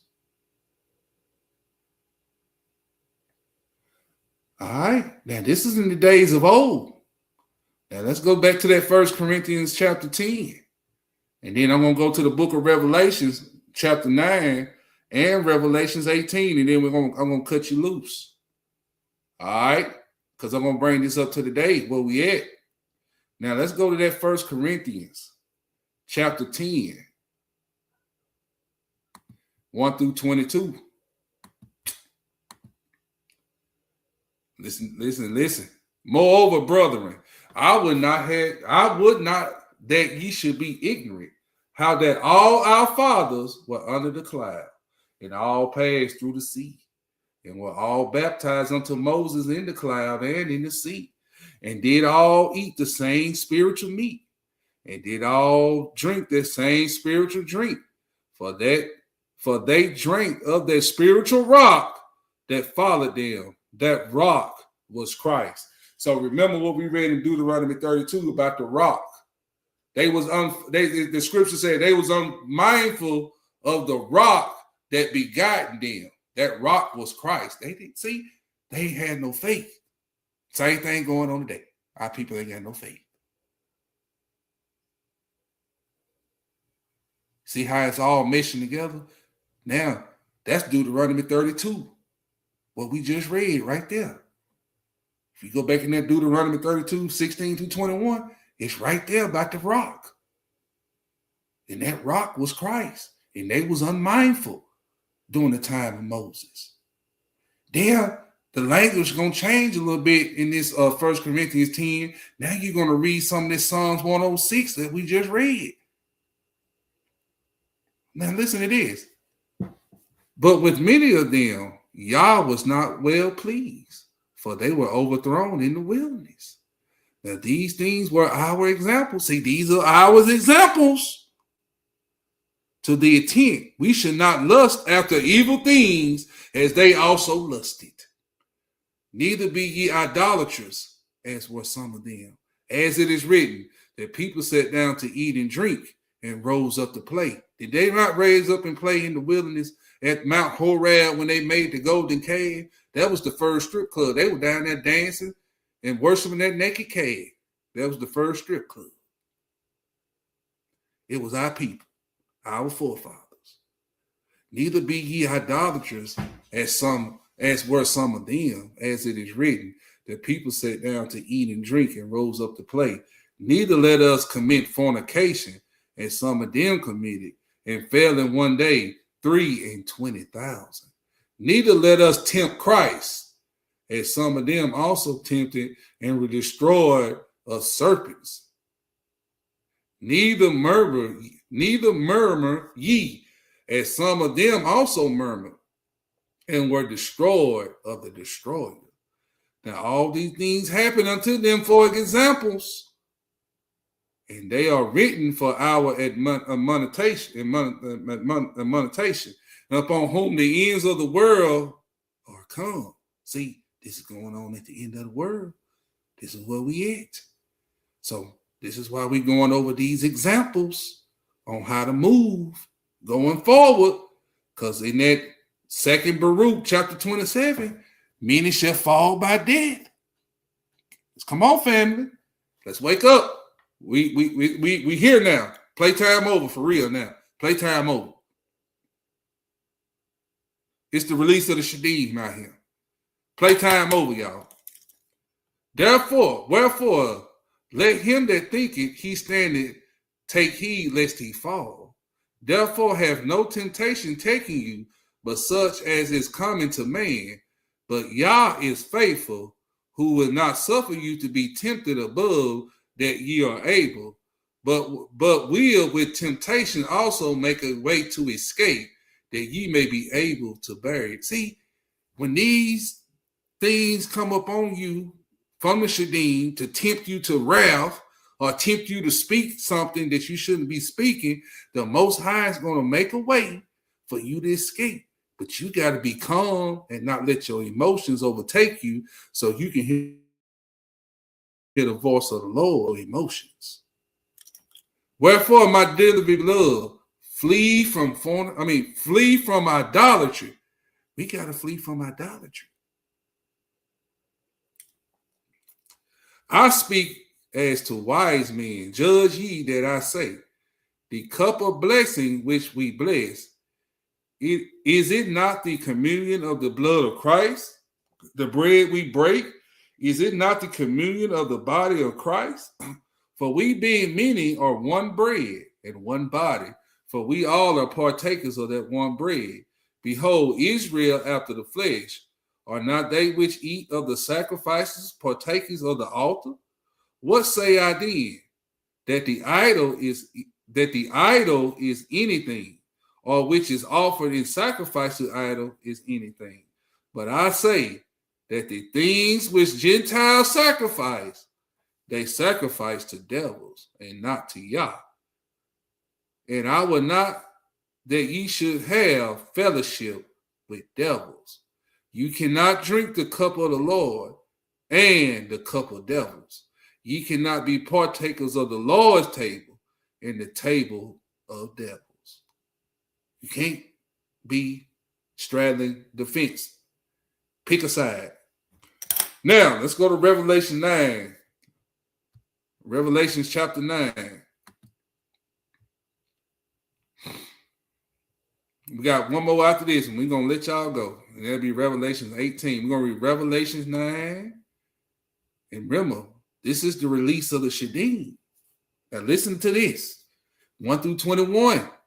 And the fifth angel sounded, and I saw a star fall from heaven into the earth, and to him was given the key of the bottomless pit. And he opened the bottomless pit, and there rose a smoke out of the pit, as the smoke of a great furnace. And the sun and the air were darkened by the reason of the smoke of the pit. And there came out of the smoke locusts upon the earth. And unto them was given power, as the scorpions of the earth have power. And it was commanded them that they should not hurt the grass of the earth, neither any green thing, neither any tree, but only those men which have not the seal of Yah in their foreheads. Now, brothers and sisters, judgment begins in the house of Israel. We need to be praying to the Most High that we be sealed. Because when he released the Shedim, those wicked spirits out of the bottomless pit that we're reading, it's going to be, and which they already him, it's going to be, it's on and popping right now as I speak. But it's going to get worse and worse as we go in time. Okay? Verse 5, and to them it is given that they should not kill them, but that they should be tormented 5 months. And their torment was the torment of a scorpion when he striketh a man. And in those days, in those days shall men seek death and shall not find it, and shall desire to die, and death shall flee from them. And the shapes of locusts were like unto the horses prepared unto battle, and on their heads were as it were crowns like gold, and their faces were the faces of men. And they had hair as the hair of women, and their teeth were as the teeth of lions. And they had breastplates, as if the breastplates of iron. And the sound of their wings was the sound of chariots of many horses running to battle. And they had tails like unto scorpions, and there were stings in their tails, and their powers was to hurt men for 5 months. And they had a king over them, which is the angel of the bottomless pit, whose name in the Hebrew tongue is Abaddon, but in the Greek tongue has his name Apollyon. One woe is past, and behold, there come 2 woes more hereafter. And the 6th angel sounded, and I heard a voice from the 4 horns of the golden altar, which is before Yahweh, saying to the 6 angels which had the trumpet, loose the 4 angels which are bound in the great river Euphrates. Now, stop right there right quick. Give me a second.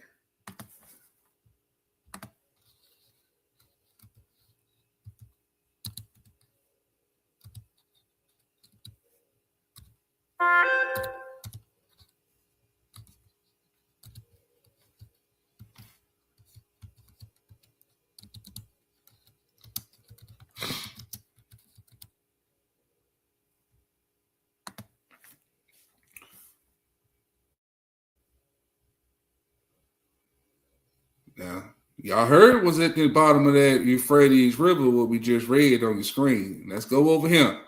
Listen to this. The Euphrates Rivers is experiencing a severe long-term decline in water levels due to climate change, prolonged drought, and extensive upstream damming by Turkey and Syria, which forecasts just it should be dried up by 2040. The reduced flow has created a humanitarian crisis in Iraq and Syria, threatening agricultural, livelihoods, and ecosystems. Now, let's go to some images. Y'all, it's drying up. This is a good picture.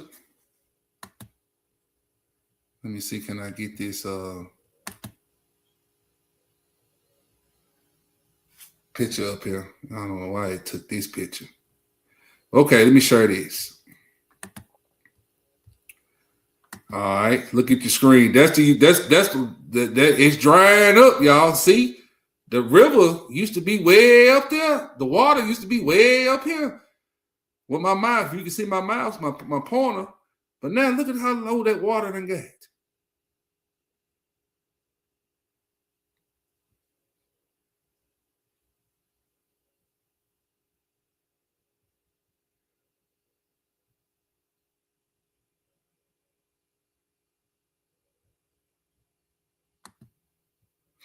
Let me see, can I get y'all a before and after? Look at this. Open image and new tab.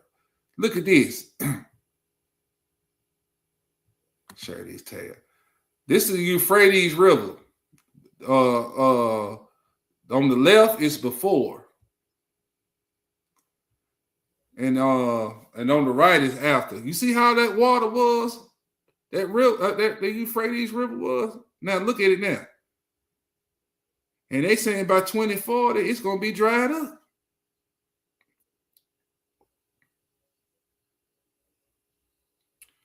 All right. Let me get back to this. He said, verse 14, saying to the 6 angels which had the trumpet, loose the 4 angels which are bound in the great river Euphrates. And the 4 angels were loose, which were prepared for an hour and a day and a month and a year to slay the 3rd part of men. Now, what we read in that 2nd Baruch, it shall be a great death. Many shall fall by great death. It's going to be a lot of death. So, brothers and sisters, you see where we at? Where we heading? And the number of the army of the horsemen were 200,000. And I heard the number of them. And thus I saw the horses in the vision, and them that sat on them having breastplates of fire and adjacent and brimstone, and the heads of the horses were as the heads of irons, and out of their mouths issued fire and smoke and brimstone. And by these was the 3rd part of men killed by fire. Sound like that 2nd Baruch 27. And by smoke and brimstone, which issue out of their mouths. For their power is in their mouth and in their tails, and from their tails were like unto serpents in their heads, and with them they do hurt.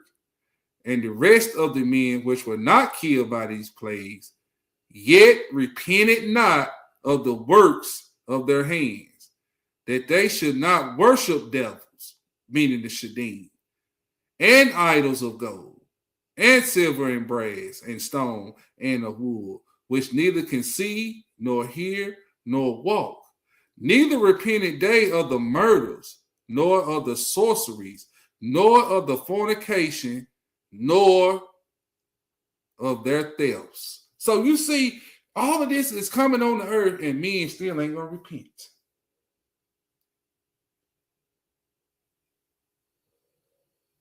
Get your mind right. We here. We going forward. Ain't no use of us getting scared. Now, this is going into another part. This is our last part, the release of the Shedim. This Revelations 18, 1 and 2.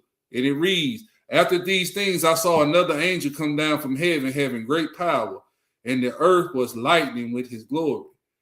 And he cried mightily with a strong voice, saying, Babylon the Great is fallen, and has become the habitation of devils, or the Shedim. You see that? This place is the habitation of the Shedim, Babylon, aka America, and the hold of every foul spirit, the Shedim, and the cage of every unclean and hateful bird. So, brothers and sisters, that's the lesson. You have seen and heard the scriptures, the holy scriptures of the Most High. We here. I can't believe I finished this in 2 hours. Boy, I did good. I thought I was going to be here a little longer. Oh, man, getting good. So, I hope this lesson scared the hell out of you to get your life in order with the Most High. Don't let these people with these wicked spirits on them trick you into losing your life, because that's what the ultimate goal is, to put your light out. So I got to teach on Tuesday. I got to take KG's spot on Back to the Basic Tuesday. And we're going to go into how to, basically, I want to show you, this is going to be the part 2 of the release of the Shedim, but I want to show you through Christ's teachings how to combat these things when they come to your door. Okay? If you missed that prayer call yesterday, boy, y'all missed a treat. Because basically, we prayed for one another, and then basically it was just like I did a lesson over the phone. And you know what I'm saying? So we had a good time last night. I said, yeah, man. And all praises, it helped the sister out. I ain't gonna call her name, but it helped her out. Yeah. And Brother Kenyon want me to go another 45 minutes. Oh man, yeah, okay. Hey, Brother Kenyon, gotta get. Hey, I'm getting old, brother. I'm getting old. Sorry that little body couldn't be here tonight. I don't know what little body is. Like, if you want to know who little body is, I'm gonna wait till he get on here Friday, and I'll let y'all tomorrow to meet the Most High will. I'll let y'all know who little body is. And all praises. So this lesson was called "The Release of the Shedim." Brothers and sisters, y'all pray for one another in the chat, and remember, go back and read before you go to sleep tonight. Go back and read that Mark chapter 13. And somebody wanted the scripture. Let me scroll back up. I think it was Sister Arlene said something. What were the verses in 2 Baruch 20? Oh, I didn't get that. I just started reading, didn't I? That was 2 Baruch chapter 20, 1 through 6. 2 Baruch chapter 20, 1 through 6.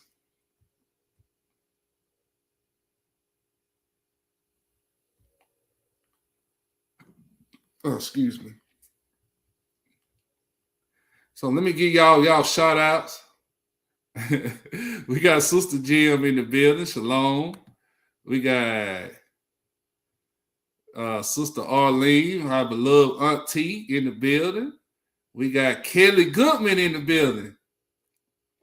Shalom, sis. We got Brother Kenyon's in the building. Shalom, bro. We got Sister Brenda Hill. Shalom, auntie. How you doing? Shalom, Sister Psalms 91, my beloved sister. Great fellowship with you last Shabbat. All praises. Let's see. We got MC to the X Project. Shalom, brother.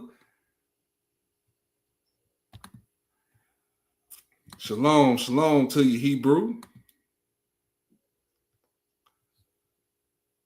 We got Sister Kia in here. Enjoyed you last night on the prayer call as well, sis. Enjoyed you. I enjoyed y'all. Yeah, enjoyed it. We got Brother Willie Gardner in the building. Shalom, Hebrew.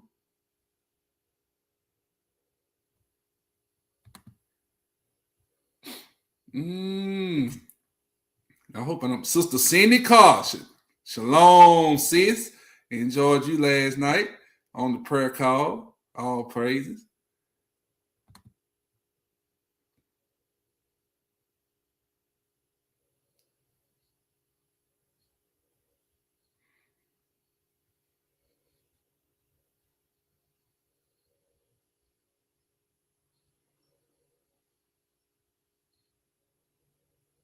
We got Sister Sabrina. Shalom, sis. All the way out of Manhattan. Emo out of Manhattan up there. All praises.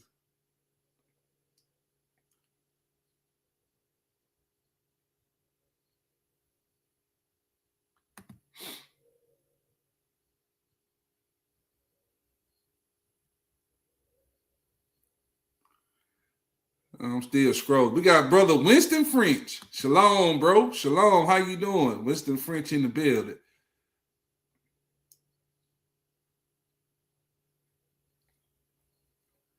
All the way out of the Gulf Coast of Mississippi. I seen somebody else. Somebody new. Oh, there they go. Christy Snipes. Shalom, sis. Glad to have you in the building. Shalom.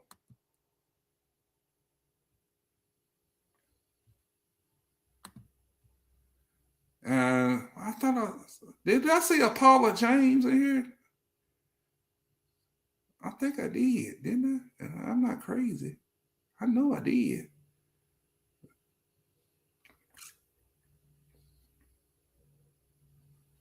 Yeah. Paula James. Shalom, sis. How you doing? Glad you made it.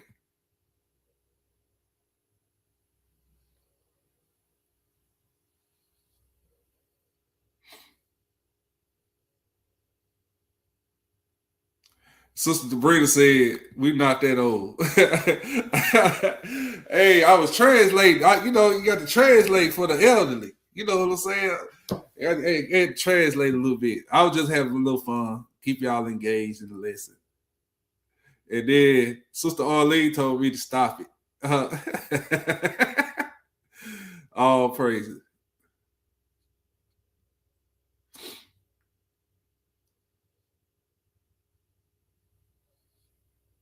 But that's all I see, family. If I forgot you, I am sorry.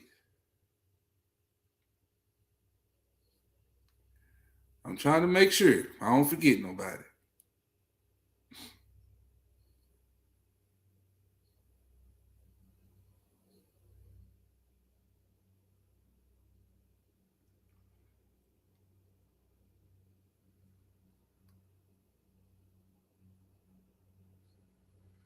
Okay, I think that's all I can see from now. But hey, I enjoyed y'all, man. Look, I had time today to do the lesson, so hey, I had to come before y'all. So you know what? I ain't got nothing to do. So let's get another lesson out. Let's worship the Most High. The next time we got Brother Stephen teaching tomorrow at 7:00. Brother Stephen will be teaching tomorrow at 7:00. And then at 11:00 on the Shabbat day will be Eliyahu and Brother Yeti teaching. And then back to the basic Tuesday next week, I will be teaching. And Brother KG will be leading the Shabbat class on next Shabbat. And we'll all be in person in the building if it be the Most High's will. Looking forward toward that. So with all of that, let me sign out. And we're not that old. I'm sorry, Auntie. I'm sorry, Sister Brenda. I ran out, didn't I? I shouldn't have said that. But I wanted y'all to understand how, I want to interpret that in the clean version.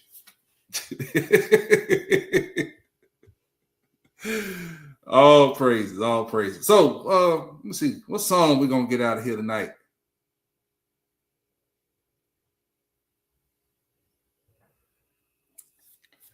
Yeah, no problem, Sister Cindy. Part 2 would be what we went over. Part 2 would be Tuesday, if it be the Most High will. What we went over last night on phone. It'll be part 2, but more in depth, more precepts, all that other good stuff. We got Brother Stephen back on the scene at the Gangster Lane. We finished now, Hebrew. I'm back in the building. Yeah.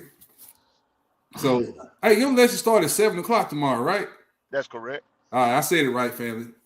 Tomorrow class will be 7:00 p.m. tomorrow. Brother Stephen will be lead. You know the name of your lesson? You better know it. All right, yeah, give it to us. The title to the lesson is hold on.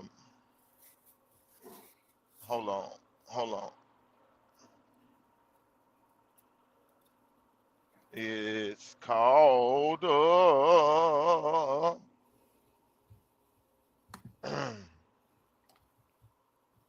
Hold on, family. Hold on. Why he get that? It's called Man's Illusion of Success is Not God's Prosperity. Say it again.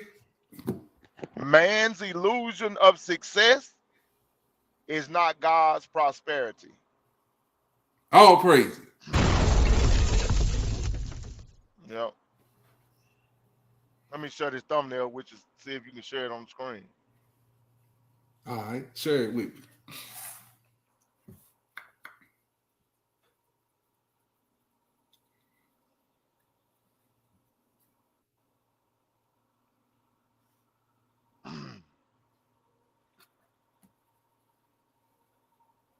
Well, we got 17 of y'all in here. Hey, oh yeah, please hit the like button and leave some comments if you like under the lesson. And like, share, and subscribe if you ain't subscribed already. Please. It don't cost you nothing.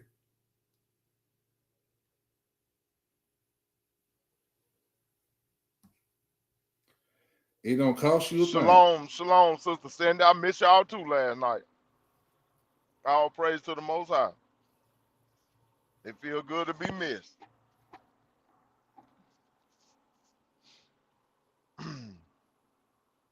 Feels good to be missed.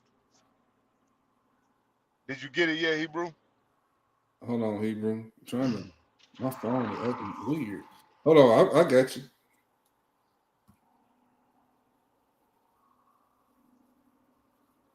Yeah, I got it. Hold on. Let me get it. Why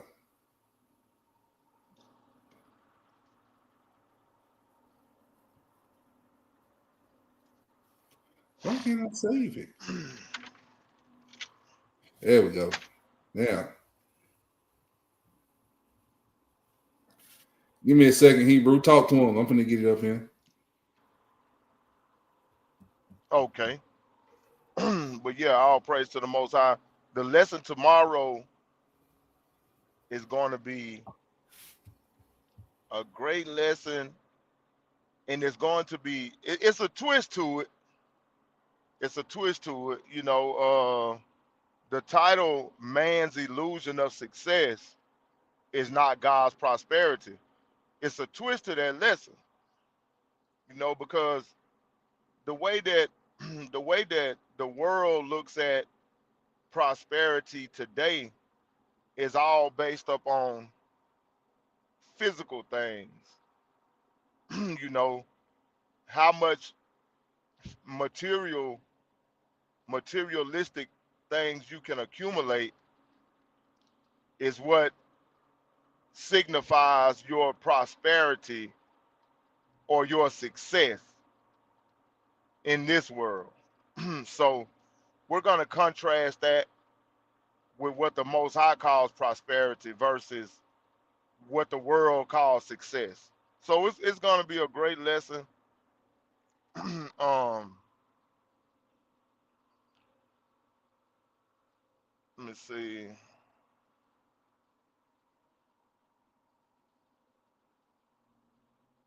Let me see. I can share this with y'all. The foundation scriptures um, will be coming from let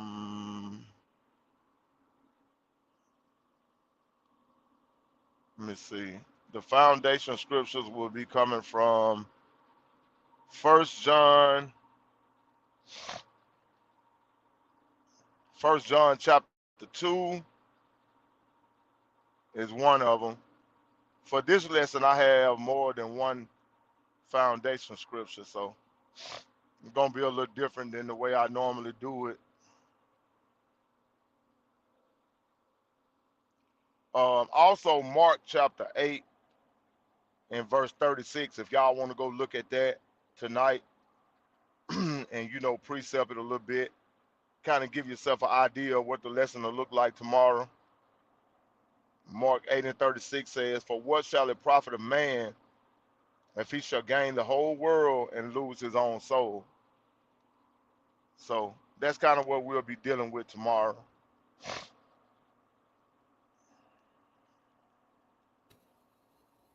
Yes, sir. Hold on, Hebrew. I'm gonna get it loaded up. All right.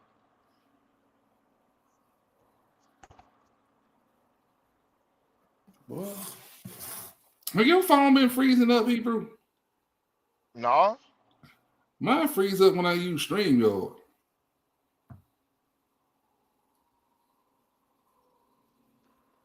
mine ain't been freezing up, Hebrew. It's just only when I get on StreamYard, it'll freeze up. I don't know, man. I probably had to get me a new phone. Quit being cheap.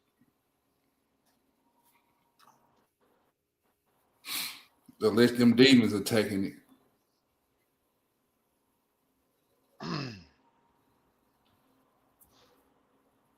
Yes, sir.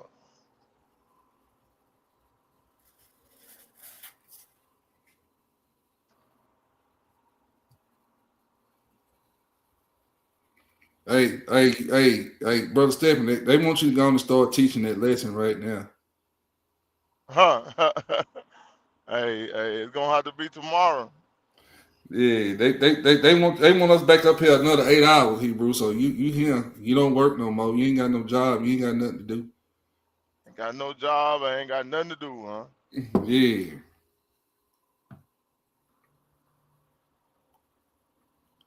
man. I don't. Hold on, bro. Man,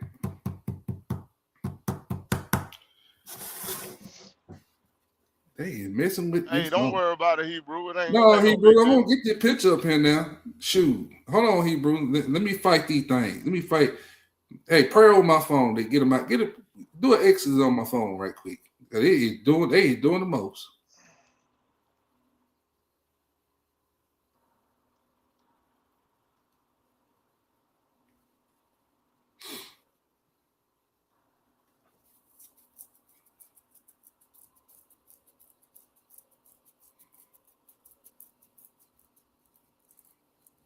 Yeah, I'm gonna get the picture up here.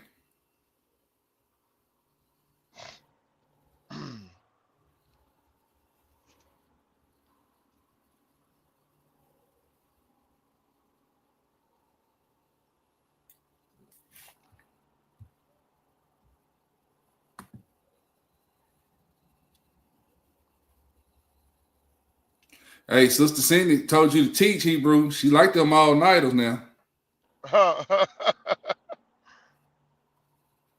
Hey, if I teach it tonight, we ain't gonna have nothing for tomorrow. Oh, right. We'll put little body up here. He'll teach.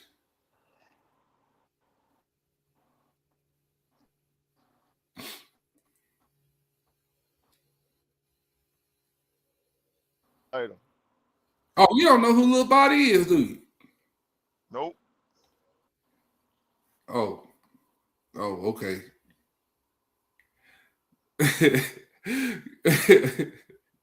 That's Cortez's new nickname. Look body. Yeah, little body. It ain't nothing little about Cortez body.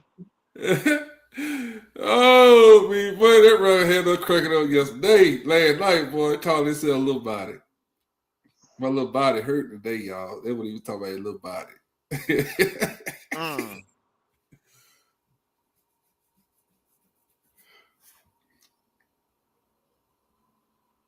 Little body, huh?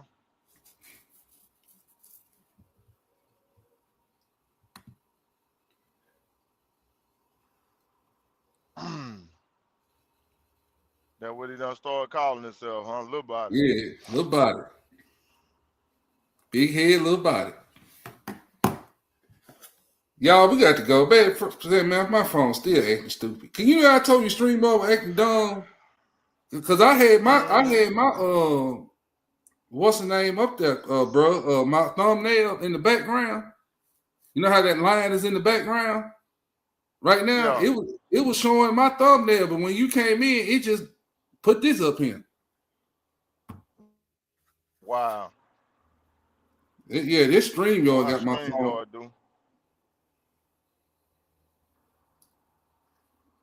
Know how strange y'all do.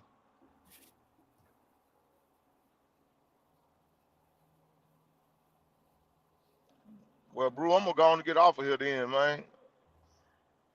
You ain't gotta worry about it. Well, they'll get to see it tomorrow. You ain't gotta worry Yeah, yourself with that. yeah. Sorry about that, family. I don't know, man. That stream y'all is lagging. It's acting slow today.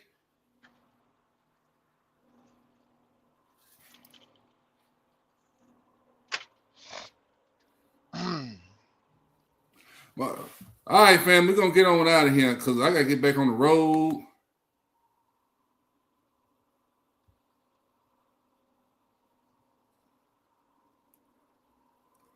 And we're gonna end this thing right here.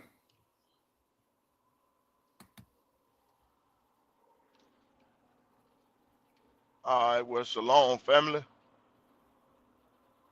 probably finna lose me anyway. I'm coming through the airport. Oh, okay. Yeah, I'm up here in the office at home now. Huh? I'm at the office. All right, Hebrew. All right. Shalom, family. Appreciate Shalom. it. All right. Yes. It is the most corrupt nation that I have ever covered. I've been there 25 years ago, and I've been there as recently as last year. Fine. So what? 35 years old. That's what that nation is. Now here's America, 226 years old. You love democracy? But there in Africa, you're trying to force these people into a system of government that you just have accepted.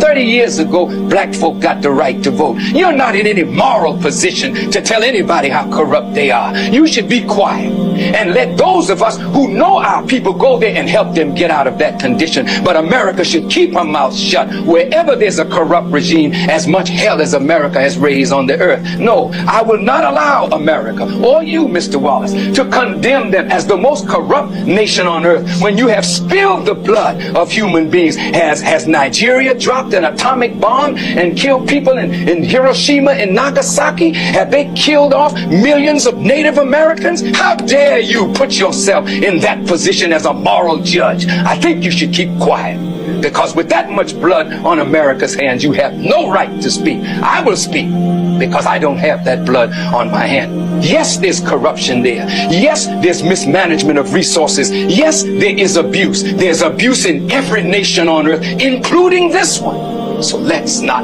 play holy to moralize on them. Let's help them. I'm not moralizing. I'm asking a question, and I got an answer. Why would you put it as the most corrupt regime in the world? That doesn't make sense. Can you think of one more corrupt? Yeah, I'm living in one. I'm living in one.